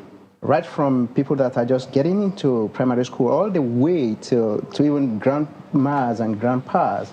And the reason I'm saying that is I'm going to use the example of animation. So we've got elderly people that are able to tell the story of, the history of, let's say, of as an example, and that's, available everywhere in the country. And they're going to sit down and be telling stories. I'm going to have all these youth Rather than spending their time jumping around, playing on the street, they can sit down and use the technology of animation to transcribe or transform this story into something that they can now put as products that they take into the market. And the products will be available not just on their laptop, but it's going to be available on their mobile phones as well. So imagine we have the story of the Eleco of Eco, and we can look at how people put it together that it's going to be marketed everywhere in the world. See what's going on with like Pokemon and the likes. We can have such things in Nigeria as well. So that's just an example. Now, the other thing we found out is we've got some guys, when we did the hackathon, they actually providing services to people in the US in terms of cybersecurity, and they call themselves ethical hackers. Now, what they do is they don't have products, they just do the brute kind of force, try and error kind of thing, and they're being paid peanuts, while those guys in the US, they transform their, all their ideas into products that they sell. We're now trying to groom them to say, come to us, we're going to help you to, get your ideas into products that will be marketable worldwide. That's another set of guys. But for those in primary school and secondary school, we're using the STEM program. We're adding arts into it, so it's called STEAM. So that's science, technology, engineering, arts, and mathematics. And these are the things that we want to make as the foundation. So we've identified 3 key phases for our journey, for the 10 years that Dr. Olagunju mentioned. The first 2 years would be the developmental phase, where we're going to be entrenching, the understanding of STEM environments within our fund. You have the foundation for all of them to have this common knowledge and understanding of how to use the system and how to respond to things. Then the second phase, which is going to span for about 5 years, will be like the incubation. So for the first phase, we're looking at doing at least 60,000 participants. The second one is to be able to incubate about 25,000 startups at the hub. And the third one, which is going to be the acceleration, is to be able to accelerate at least 2,500 from the hub in the next 10 years. So that's the kind of goal that we have. That's the strategy we have, and that's what we're working towards. We hope we're going to be able to surpass that. That's the minimum we want to achieve. Mr. Olatunde, talk to me about the robotics department that you have. Yeah, so the robotics is actually one. I know you've heard about mechatronics, part of electrical engineering. What are mechatronics? Yeah, when you process mechanical items with electrical system, embedded system, for it to work on its own automatically. Okay. So we have designs. We have a lab where we have designs, where we have Legos, for short, where people can actually program these Legos and you develop a software to make a Lego, maybe a tractor Lego or human Lego to work, to come alive. Yes. And that's what we have at the moment. We have an experience center built on the lab, and exactly what we want to start with the primary school students in our primary and secondary school. It will be mainly part of our STEM, because we want to enhance our ecosystem enough. We want a disruption, technological disruption in the ecosystem, so that every kid walking around the street in Offa will know there is something called robotics, there is something called software development, there is something called Scratch or HAP simulator. Let them start imbibing those terminologies and specifications and exactly what we want to do. Now, when you talk about training primary school kids, yes, how do you intend to do that? Are you going to bring them to the hub, or is the hub going to go to them in their various schools? Thank you so much. So there are 2 ways to it. So we are having volunteers that we will run the STEM initiative with you. I'm very sure you know the STEM now with the hats now. Mm-hmm. So we will have volunteers. We have a train-the-trainer session where we will have delegates going to primary school, train them, give them the tools, give them the processes. Then from batch by batch, we'll send those kids to the hub to see what is happening in the hub. We'll do practical hands-on sections for them in the hub also, so that they would be able to to have real hands-on design in robotics and other courses they would have in their schools. So it's a two-way thing. We go to the school, then they come to the hub also.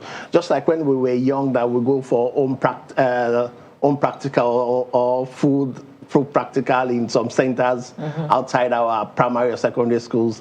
Exactly what we want to do for the kids. If I could just build on that as well. So we are working together with the headmasters and the principals of these schools to start ICT clubs in their schools. And these clubs will be working very closely with us at the hub. Just to I was going to ask Dr. Laguju about that. So the Descendants Union, what role are they playing in this? So that the information, I understand this hub is in Offa, but there are other interlands. That how would they get that information to the very, very remote areas, so that whether you are in Offa or in Omuaran, you know that there's something going on? Yes, Offa Descendants Union is an international organization. We have members in North America, in Europe, in other parts of the world, and indeed other parts of Nigeria. And we have several platforms. So we have intra-communication channels of sending messages across to one another. And the hub will be, the operations will be hybrid. You don't have to be there in person. You could also, benefit from the hub electronically. Online. Online, exactly, by linking up with the facilitators at the hub. So that's one of the things that COVID has taught us, that we can do a lot of things on a hybrid basis. So we're going to leverage on that a lot. And the union, we have children, and we're initiating our children too into the developmental process. When we have programs, the children also participate, like the for Descendants in North Africa, they have their annual general session, annual gatherings. I was invited, I participated online. And their children also made presentations online from all over the world, and it was quite exciting. So we have a vibrant communication system within the Descendants Union. And then, of course, we relate with unions in other communities as well, like the unions in the Gosun, the unions in Ira, the unions in the Omuaran, in Oro, and other places. So basically, that's why we call it Offa and environs. And almost all these communities have their unions as well. So we interact and relate with them. Mr. Olatunde, so you are the CEO. Let's talk about the financial aspect. So if a child wants to be part of, the hub, what will it take? Oh, yes. So for the STEM initiative, it's actually free for primary and secondary school kids. What we paid for is trainings in the hub and using the hub as co-work space. Those are the activities that you need to pay for. But for the STEM initiative, our Descendant Union is funding that 100% for public primary and secondary school. So for financials, for the hub, the fees, we've decided anyway, it's somewhere on our website. It won't be neck-breaking, because we want as many as possible people to use the hub. And it would actually be something that people in Offa and environs can actually afford. What's the website, please? OneInnovationHub.com. OneInnovationHub.com. Just all together. OneInnovationHub.com. Yeah. Hub.com. ONE. Yeah. InnovationHub.com. Yeah. Okay, quickly, for perhaps some people who just joined us, you mentioned some of the programs earlier. You want to quickly repeat them? So what we've got there is we have the robotics, we have the artificial intelligence, we have the IoT, that's Internet of Things. We have all the training along the line of the new technologies, software development. Technologies. So we've got the incubation of startups and the acceleration of the startups as well. So as we speak, we've got 5 startups of 17 people that are already using the hub. We have the co-working space. so people can come in and use this space on daily basis or monthly. And then we've also got the conference center where people can come in and have their meetings and the like. So it's a kind of multi-purpose environment for everybody, right, from the youth or even to the very elderly people as well. So these are the key things that we've got. And we're looking at being able to collaborate and partner with the government. Of course, we're from the community, so the community is the first thing. So we have the public, the private, we've got the educational institutions, then we've got also the multinational enterprises and other donors that would like to come on board. We've got the package for sponsorship, talking about if we want to train people, if you want to train like 1 or 5 people or even 10 or 20 or 100, we've got all these categories so that people can come in and say, I want to train people from my community or from my local environment, and you bring them and we train them. Okay. And Now, what does the conference center look like? So it's a place that has got the best kind of world-class environment that can seat at least 70 people. This would be 70 to 100 with people. With COVID-19 protocols in mind. With COVID-19 protocols in mind, perhaps it's going to be less than that. But it's very conducive. It's got all the kind of things that you would like to have. And full audio-visual. Yeah, the audio-visual is there. Video conferencing is there. Okay, Mr. Olatunde, quickly. You mentioned earlier that people can come in there and use the place as an office. Yes. So are there computers as a workspace? Are there computers there for them to use, or should they come along with their own laptops? Usually, when you go to office, you come with your laptop. But yes, we have computers also. We have computers for some few people that will come in. Yes. All right. Thank you very much for coming. Of our Descendants Union. Well, should I say kudos to you? Thank you very much. Because that's one of the ways of achieving inclusive economic growth in Nigeria. Because you have this disparity between we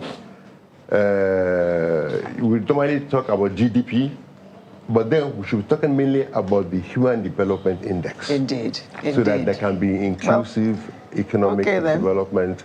Well done, of our Descendants Union, for this hub. And I'd like to thank you 3 gentlemen for coming to talk to us about it. Thank you. It's certainly an innovation, and we hope that more communities will embark on things like this to develop the people in their immediate surroundings. We can't all be in Lagos and we can't all be in Abuja. Exactly. Dr. Waheed Olagunju is the chairman, Economic Development Committee of our Descendants Union. Thank you very much for having us. Engineer Taufik Olatinwo is the coordinator, One Innovation Hub. Thank you very much. And Engineer Jide Olatunde is the Chief Operating Officer of One Innovation. Thank you so very much for coming. And good luck to you all. Thank you. Thank you. Sunrise will be right back with another interesting conversation. Do stay with us.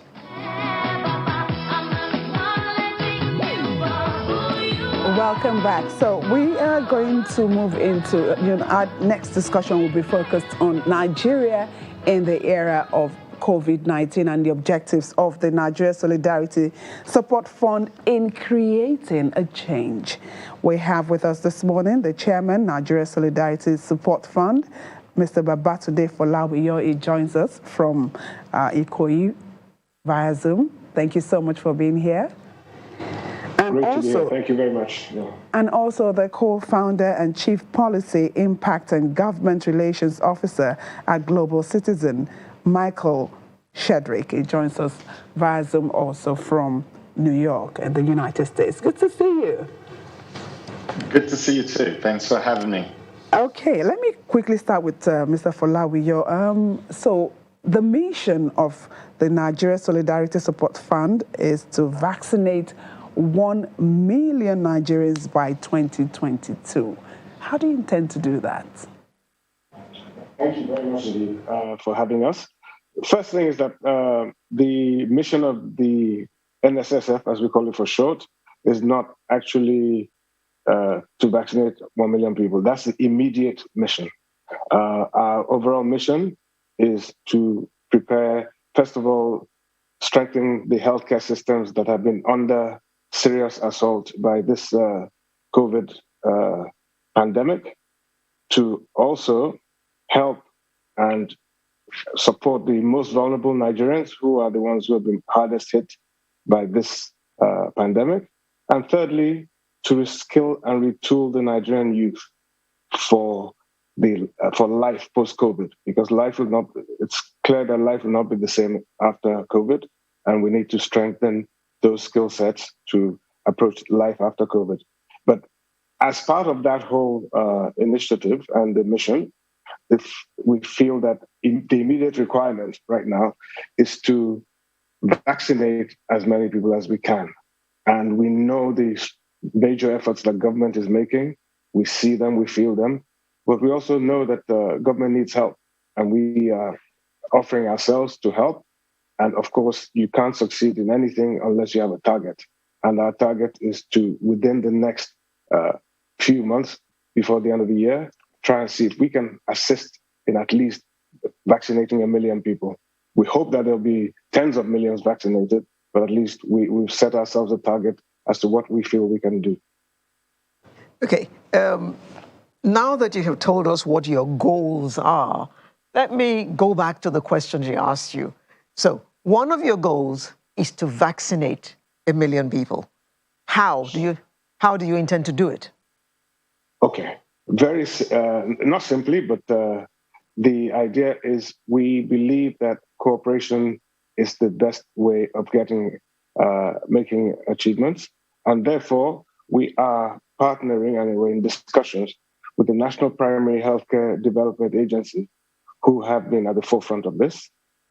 And we are teaming up with them to reach into the areas of Nigeria that have not been supported so far.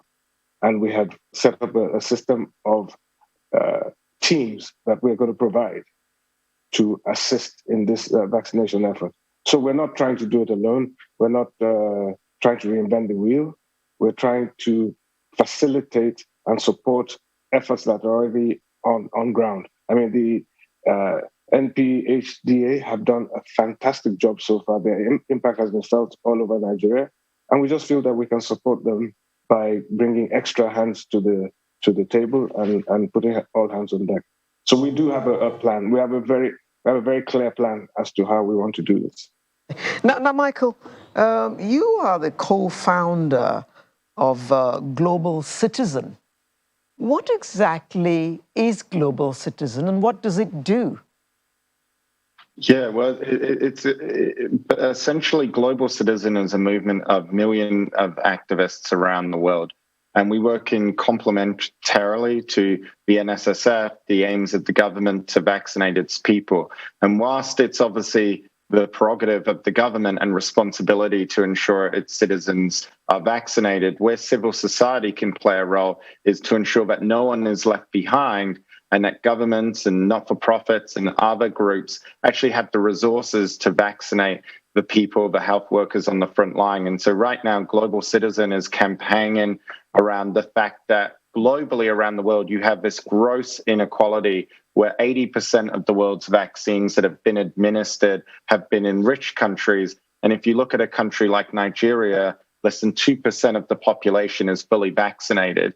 And yet across the G7, the wealthiest countries in the world and the European Union combined, they alone have 1.7 billion excess doses that will be sat there through the end of the year, notwithstanding the need for booster shots that could be distributed and redistributed right now. Similarly, you've got the situation where, Africa could produce its own vaccine if it had access to IP and technology. And so we've been calling on Pfizer, Moderna to urgently share their technology with, say, for instance, the World Health Organization's hub set up in South Africa to produce mRNA vaccines as well. And so for Global Citizen, we've been mobilizing our citizens around the world to call on the G7 to act, to call on the G7 to ensure that we end the pandemic for everyone and ensure that groups like the NSSF and the government of Nigeria actually have that access to vaccines so that they can vaccinate their own citizens.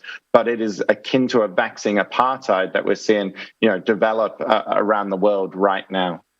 Okay, Mr. Falawi, you mentioned earlier about the three core areas you're looking at strengthening the healthcare system in Nigeria, supporting the vulnerable and reskilling the youth. This would need a lot of funding, huge funding, and I hear your target is like 20 billion naira. Correct. And this was, thank you very much for that. This was something we thought out right in the middle of the pandemic, when we had lockdown and so on and so forth. And the idea at that time was that we recognized that some great initiatives were taking place to ameliorate the immediate situation, then building centers and isolation centers and so on. But we also recognized quickly that coming out of this thing, whenever we do come out of it, there will be a great demand for those issues I mentioned. And so we focused ourselves on trying to be there when the world is coming out of this pandemic and Nigeria is coming out of this pandemic. So we set ourselves a target of 20 billion naira just to start. You know as well as I do that 20 billion naira cannot even do the things we want to do. But we firmly believe that we have to start. And we have to start with impact. So we are, of the 20 billion, we've already raised 20 billion, which we roughly put at $50 million at the time. We've already raised $2.4 million without really we haven't gone out effectively.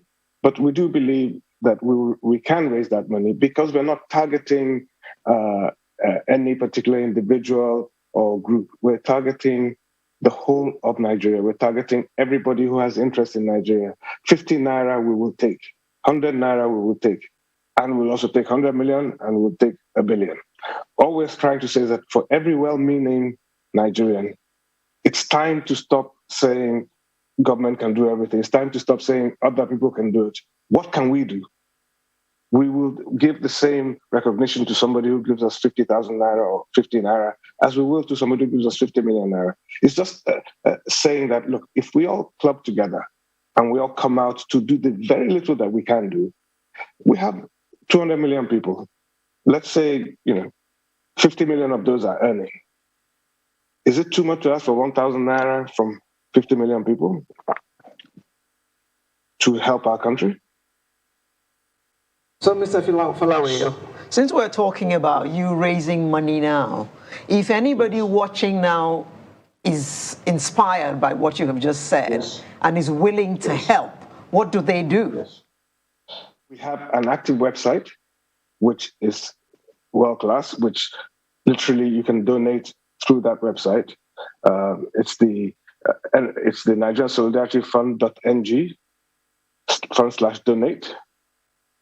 And we will not only take your donation, we will acknowledge your donation. And on our website, you can see the donations coming in literally real time. So you can know what we're doing with the money. You can see how much money we're getting. And just to reinforce that, we have a world-class governance structure, which we have the board of directors of the NSF consists of my humble self, Mr. Agbode Gemokweje, Mr. Uche Oji, the CEO of the Nigerian Sovereign Investment Authority, and Mrs. Stella Ojeko-Nyejeli, who's also an ED of the NSIA.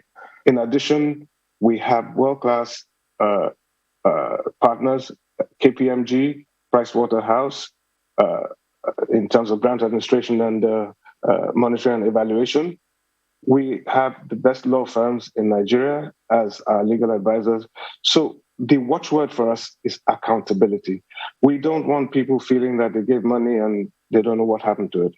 We want them knowing that their money is acknowledged and it will be used for the exact purposes that we have set out to do. And we have governance structures that will ensure that anybody at any time can vet those operations of ours. What's that website again, please? It's the Nigeria Solidarity Fund, one word, .ng/donate.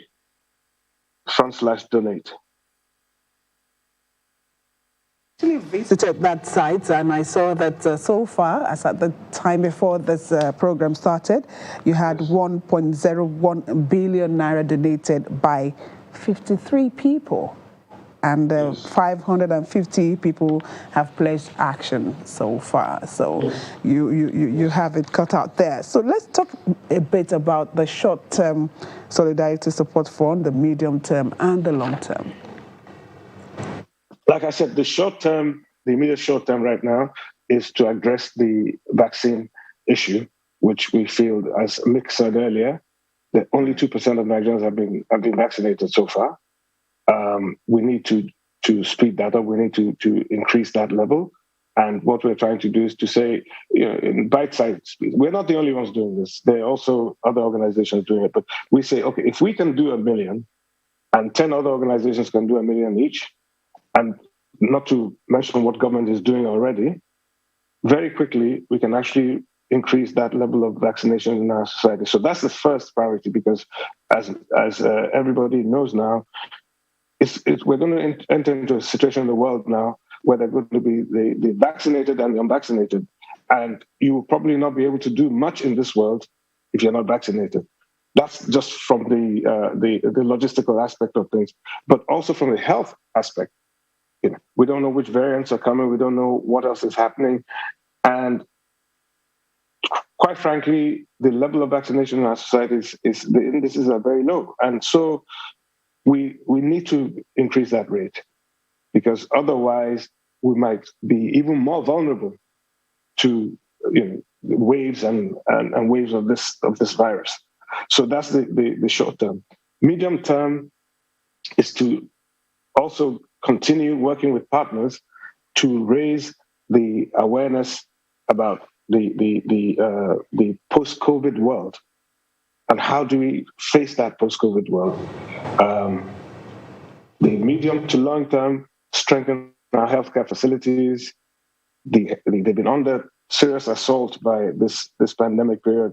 Let's strengthen them. Let's help government in areas that they've already approved but they can't finish, and deepen the availability of healthcare to every Nigerian. And this goes as part of also the whole global citizen effort that we've been making over the last couple of years. But the final thing is the long term is to see that it is clear from what we have seen, and your earlier segment I was watching with interest, is that technology is going to be key. We need to reskill our youth. The digital world is upon us. Creativity, art, entertainment. We need to give our youth those tools to be able to flourish. And so that's our long-term objective, that whatever we can do, and like I keep saying, we're not a messiah or anything like that. We're just trying to do our own little bit. And we believe that if everybody does their own little bit, at least the communal effort will yield some good results. Mr. Sheldrick, Global Citizen is planning a big event in Lagos. Can you tell us more about that? Yeah, so Global Citizen in 2 weeks' time will be hosting a 24-hour globally broadcast event across 6 continents around the world, featuring over 55 artists. And I'm thrilled to say that we will have the support of Burna Boy, Davido, Femi Kuti, Tiwa Savage, along with many other artists. And one of the host locations will be Lagos, Nigeria, which is really important because alongside Paris, London, and these other capitals of the world, we wanted to spotlight, one of the greatest cities in Africa, but also to really send this message. Tunde was just talking about the short-term objectives of the NSSF and what we were trying to achieve in terms of vaccine rollout in Nigeria. And I think from our point of view, we will be sending a clear message to the world that the G7 and the EU must begin to roll out and redistribute at least 1.7 billion doses now through to the end of the year. They need to share IP, they need to share technology and get people to step up. And hopefully this will also promote the work of the NSSF, rally partners behind to support their goal of vaccinating at least 1 million people. But our hope is that as a result, governments will step up and immediately redistribute those doses now, because what we're seeing is tragic. And as as Tunde mentioned, we're seeing the scenario of the vaccinated versus the unvaccinated. And as society continues to progress out of the pandemic, we will have this issue of this vaccine apartheid beginning to emerge around the world, which is just unfair and unacceptable. Mr. Sheldrick, I know that you may have heard of vaccine nationalism, where countries who are producing these vaccines, they keep more than enough for their people, and other countries, they have the monies in their hands, yet they can't get this vaccine. Is there any role global citizen can play in the case of Nigeria so that even if we have the money, we can get the vaccines here? Yeah, I mean, and this is where we really have to put pressure on the pharmaceutical companies, because we've got a situation where the vaccine manufacturing countries locked up supply. They were able to put themselves at the front of the queue. And so you had even institutions like COVAX with very, very noble goals to purchase vaccines on behalf of countries such as Nigeria. COVAX was put at the back of the queue. And so really, the best way we're going to address this challenge in the medium to long term is to actually increase the ability of countries around Africa to produce its own vaccines, because it's not just a question of money, it's a question of intellectual property. It's a question of having access to the technology. And at the moment, the World Health Organization worked, say, for instance, in South Africa to set up this hub to act as a transfer hub in order to access mRNA technology. And all Pfizer and Moderna have to do is partner with it, support it so that they could produce vaccines themselves, for around the continent. So it's really a question of supply right now. And we still have this production bottleneck. And the tragedy here is we foresaw this. This was not an unforeseeable disaster, what we're seeing roll out around the world. So we really have to see this extraordinary cooperation if we're to increase vaccine production. And as I said, the wealthy nations, the G7, the EU, those nations you mentioned that have an excess of supply, there is no reason why they should not be donating and redistributing more right now. Even when you take into account the need for a booster shot. As I said, there is 1.7 billion doses that will be sat in these countries through to the end of the year. Why can't we get these out right now and with urgency and speed? The United States has made some significant commitments in the hundreds of millions.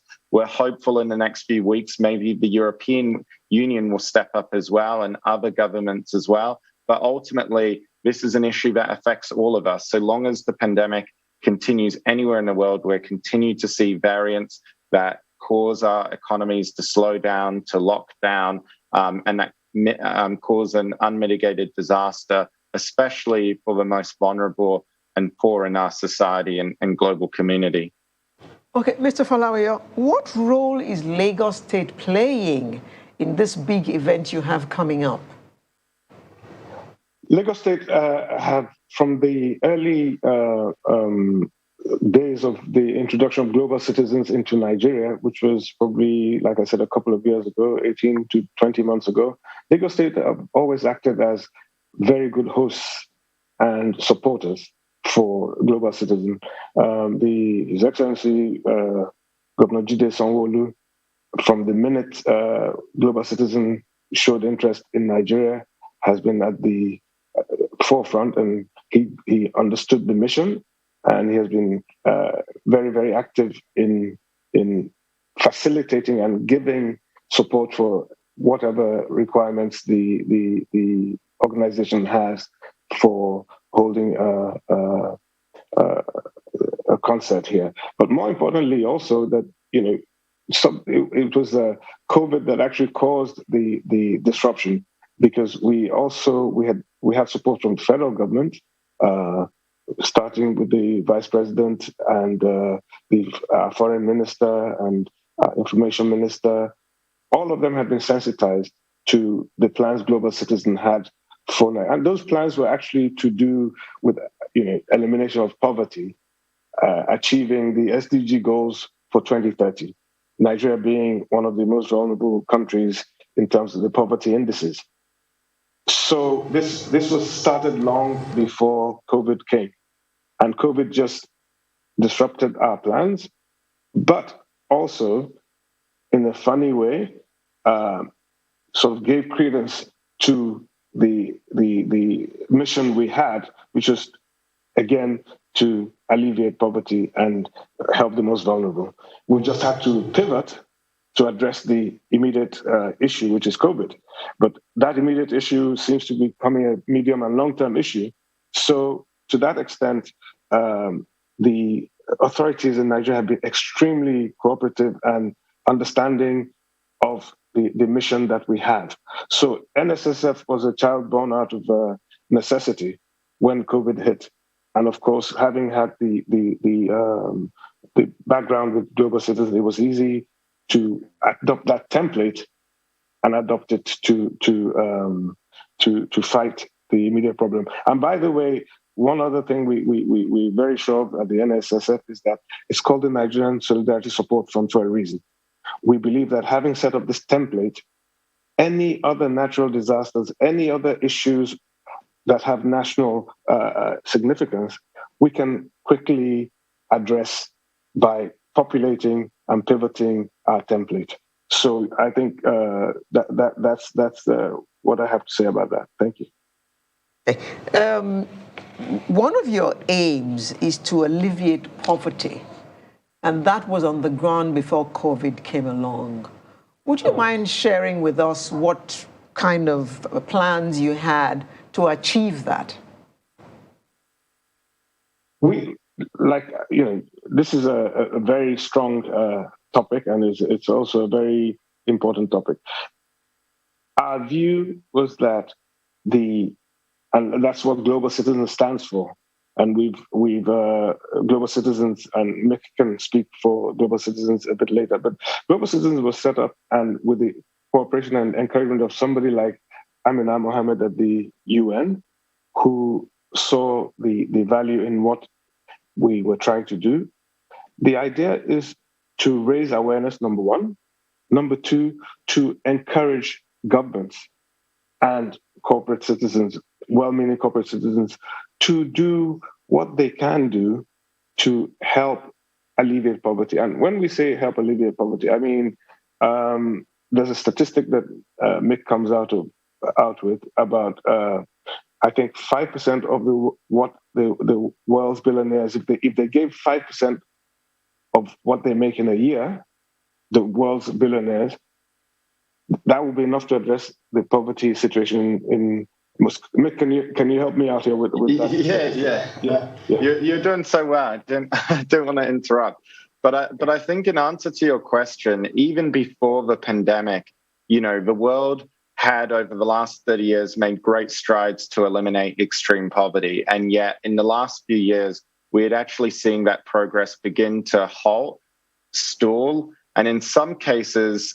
even begin to reverse, such as in Nigeria, where poverty numbers had began to rise, and Nigeria itself was on track to account for, I think, along with the DRC, over 40% of the world's extreme poor by the year 2040. And so from our perspective, there already needed to be urgent action towards this issue. The pandemic has only just brought that to the fore, because now, not only is progress stored, but globally, you've now got, for the first time in decades, the number of people living in extreme poverty rising. The World Bank expect perhaps as many as 160 million people will be pushed into extreme poverty by the end of the year. And to our point made earlier, yes, governments need to support. Yes, there are services governments need to provide. But also, there is so much wealth in the world right now. And in fact, we've seen billionaire wealth skyrocket through the pandemic. And as Tunde was saying, if every billionaire in the world gave 5%, actually not even in the world, if every billionaire in the United States gave just 5% of their wealth annually, that would be enough to put us on track to end extreme poverty by 2030.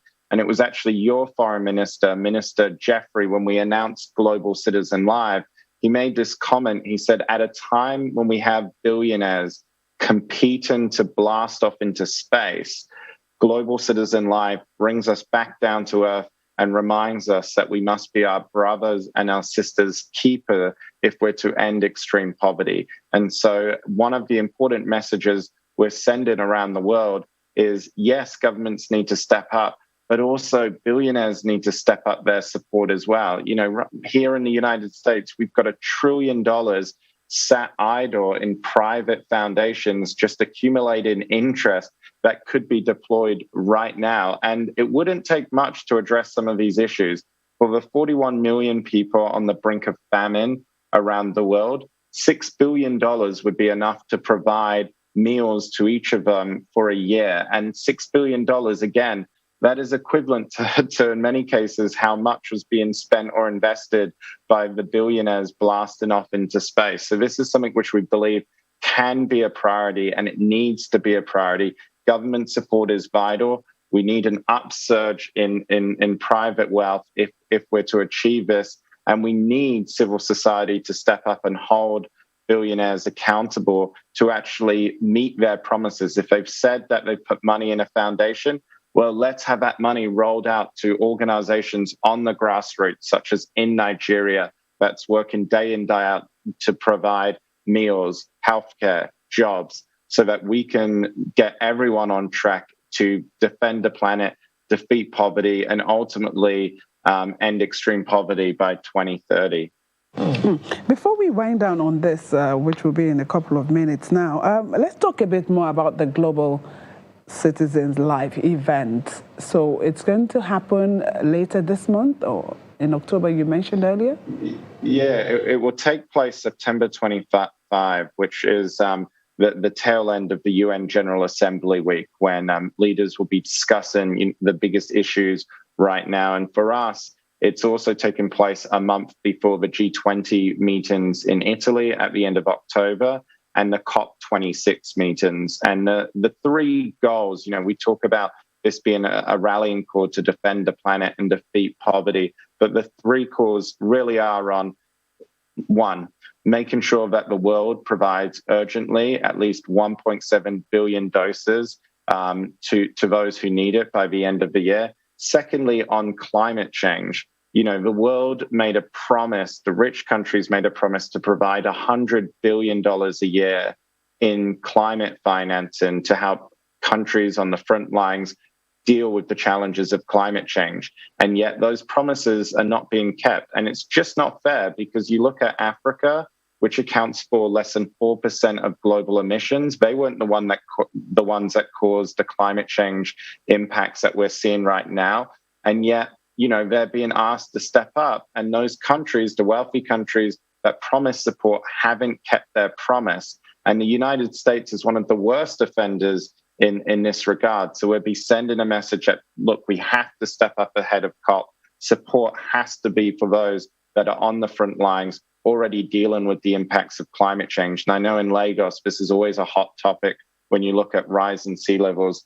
And finally, we'll also be sending a message around the hunger crisis, those 41 million people on the brink of hunger and starvation, and getting billionaires, corporations, and governments to step up and provide support right now. And people can tune in. This will be available in over 100 countries, including Nigeria, be broadcast 24 hours over September 25th, and sending this message to leaders around the world. Okay, we are winding down now. Mr. Falawi, what word would you like to leave with us this morning, concerning this fund? Thank you very much. And thanks for your time this morning. Look, what the final word from me is that we are all Nigerians. This is an organization, NSSF, built by Nigerians for Nigerians. Nothing is too small. It's time for us all to act. Let's stop criticizing and sitting back and expecting the next person to do it. Do your own bit. We will take money from anyone legitimately. We will take money from anyone who has money to give, so that we can all be proud and say that we have done our bit for Nigeria. Thank you so much. And the website again is nigeriasolidarityfund.ng/donate. We've been having a chat with the chairman, Nigeria Solidarity Support Fund, Mr. Babatunde Folawiyo, and the co-founder and Chief Policy Impact and Government Relations Officer at Global Citizens, Michael Sheldrick. And that's the website right there on your screen. Thank you so much, gentlemen. We'll go on another break. This is the final break, and we'll have the home stretch. So stay with us.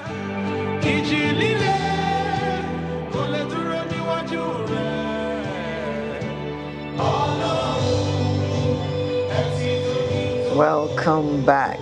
Okay, Nlanla, the title of that song by Okay Soke. Well, well, that's his name. I mean, Okay, Soke. Okay, Soke. Yes. Okay, and he's a gospel singer. Of course, if his name is Okay, his name is Okechukwu, and he was speaking Yoruba there like he was a Yoruba boy. Well, he's here with us this morning. Okay. Good morning, Good morning. Good morning, good morning. How are you this morning? Very well, I'm very well, thank you. Your Yoruba is very Gino. I stay in Lagos, so I need to... You were born in Lagos? Yes, I was born in Lagos, actually. And you've been in Lagos all your life? Not all my life.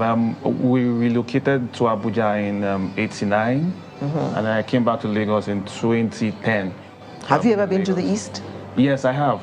So can you speak Igbo too? Of course I do. I speak Igbo very well. Kedu? Odem. Odimarama. Yes, Odem. Giwakwanu. Muwa fine.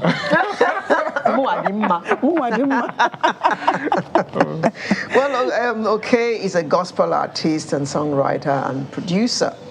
And he got exposed to professional music at a very early age as a drummer for the popular gospel star Ibro John, the late Ibro John, during the late 90s. And by the way, Okay is a software engineer. Another one of those. So, Okay, please tell us, what are you doing in music when you're a software engineer? Okay, thank you so much, ma, for that question. I got into music as... by mistake? No, not actually by mistake. Okay. Yes. I've always been playing music. I've always been an instrumentalist. Okay. You know, but coming into music full-time for me was more like an assignment to attend to a need as at when I started. You know, there were a lot of young folks when I started that were complaining that there was a certain kind of sound that was not in the church, you know, and the Spirit of God led me to come up with such sounds to help engage those young folks and also help them with a sound that can keep them in church. I like the way you say, to help those young folks. Now, okay, old man, tell us more. Tell us more, old man. I'm actually a young person, but yes. But there are younger people, yes, right? Younger people. Okay, so what kind of music were they craving? Okay, there was a need for up and urban kind of sound in the church as at that time. You know, we have edifying songs in church, but the music that the lyrics is laced around, that keeps the youth vibing and entertained, in quotes, was lacking.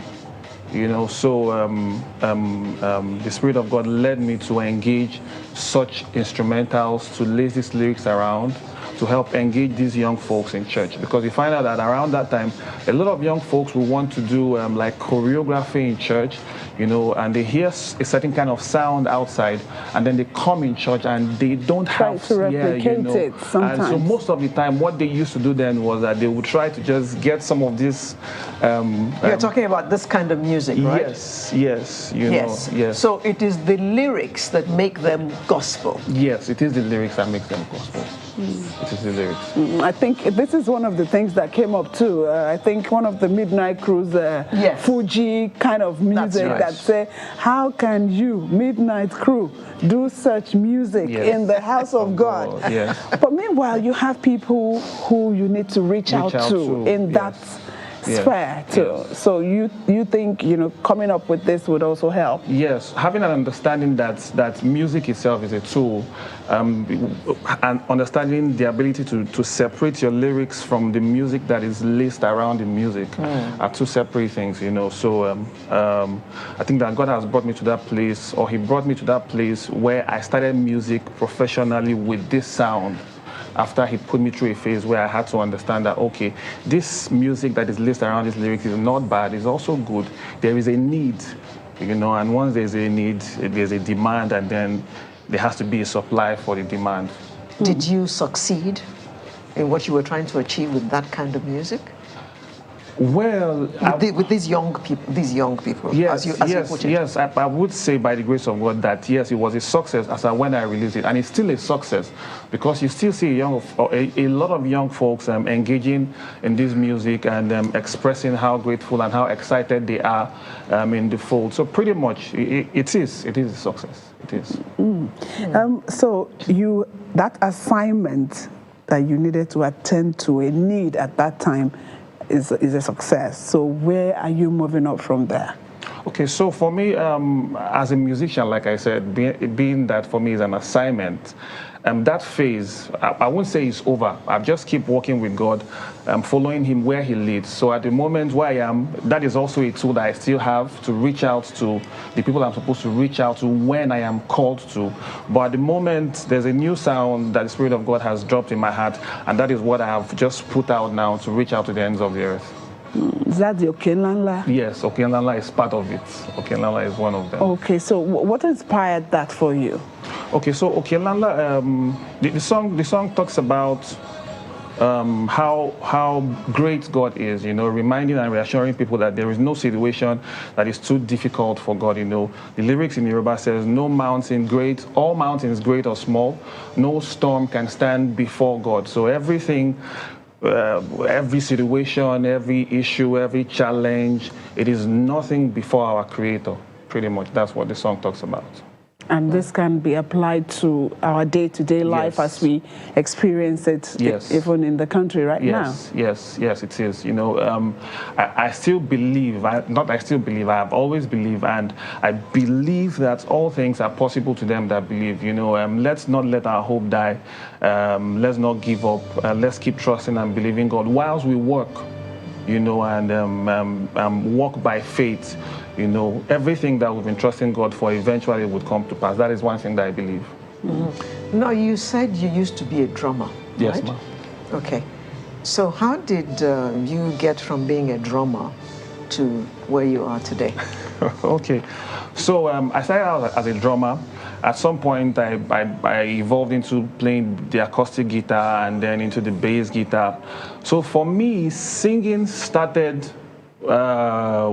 when it was actually very funny, you know. It was in school. Someone else was supposed to lead a song, and the person was, I don't know whether he was shy or he just didn't want to take up the responsibility, you know. And I was like, hey, you know what, let me just do it. Let's just do it and get this job done. And that's how singing started for me, you know. So I felt like, okay, this tax, we needed to attend to this thing, and then I took up the responsibility, and that's how it started for me. Happenstance. Singing, yes, ma'am. So you played from drumming, you became a guitarist. Yes. How did you learn to play the guitar?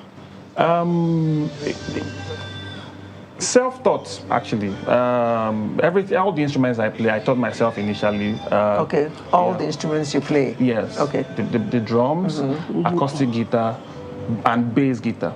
Yes, those are the 3 instruments I play. Okay. Yes. And you had to teach yourself? Yes, I had to teach myself. Okay. And you also went ahead and studied software engineering and design. I was going to ask where the software is. Software engineering, are you engineering it alongside the music? No, please. I actually stopped coding in 2012. I stopped coding actively. To face 2012. Yes. That's a long time ago. Yes. Wow. Initially, I was working with some government parastatal, National Office for Technology Acquisition and Promotion, you know, but because for me this is an assignment and a ministry to reach out to people, you know, I had to just let go and then come into this full time. Yes, ma'am. So how useful has your software engineering been? Well, because we are in a technology-driven era, as a software professional, it has really helped me understand how to share this, how to maximize the internet, and use the usage of technology to reach out to people with our music, with my music most especially. So being a software engineer has really helped me maximize technology to help in the spread of the gospel of Christ, yes. So you have your music on all digital sales platforms, everywhere online. Once you just search for the music, you get them. Now, what's the search word? Okay, Soke. Once you just go on Google, you search for Okay, Soke. Soke is S-O-K-A-Y. Yes, S-O-K-A-Y. I thought it was okay is okay. Now, that's also a meaning. What is the meaning of okay, Soke? Okay, there are different dimensions to it. Okay, Chukwu is my full name. Soke is an English word, which is so okay. And then the Yoruba interpretation to it is Sioke, okay, Sioke, so okay on top, which can also mean from glory to glory, pretty much. So if I like, I can do it. Okay is okay. Anyone you like. Or okay is going to okay. Okay, it's okay.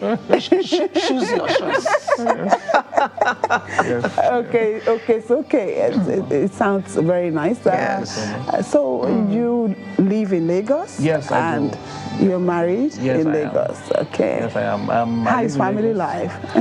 Well, family life is interesting. It has really taught me a whole lot, and it's a blessing to me also, My wife and my amazing children, I look at them every morning and I'm glad, first of all, to be alive, and I am glad for the responsibility to be a father and a husband to this wonderful set of people. So it has really taught me a whole lot about life. I actually grew up not having a father. My mom got to marry again at some point in my teenage years, So having my own family and being alive to see them has really helped me and taught me a whole lot. So I'm grateful for my family, my wife, and my kids. Okay, so what next? We keep putting out music to give hope and reassure people that there is a God in heaven and He loves each and every one of us because He has a plan for us, and His plan towards us are of good and not of evil. So I'll keep making music and keep trusting God to lead me where He wants me to go. And to ensure that the lyrics and the sound, is what can take people to God as you want. Okay, it's okay. Or okay, Chukwu, okay. Yes. Thank you. We wish you all the best. Thank you so much. And okay, it's okay. Closes Sunrise for this day. We shall bring you a fresh edition next week. I wish you all the best. My name is Alero Edu. And I am your Yomi Otaigbe. Remember, if you've not taken your COVID-19 vaccine and you're eligible, please make yourself available. And hurry along. Yes. Have a lovely day. Bye-bye.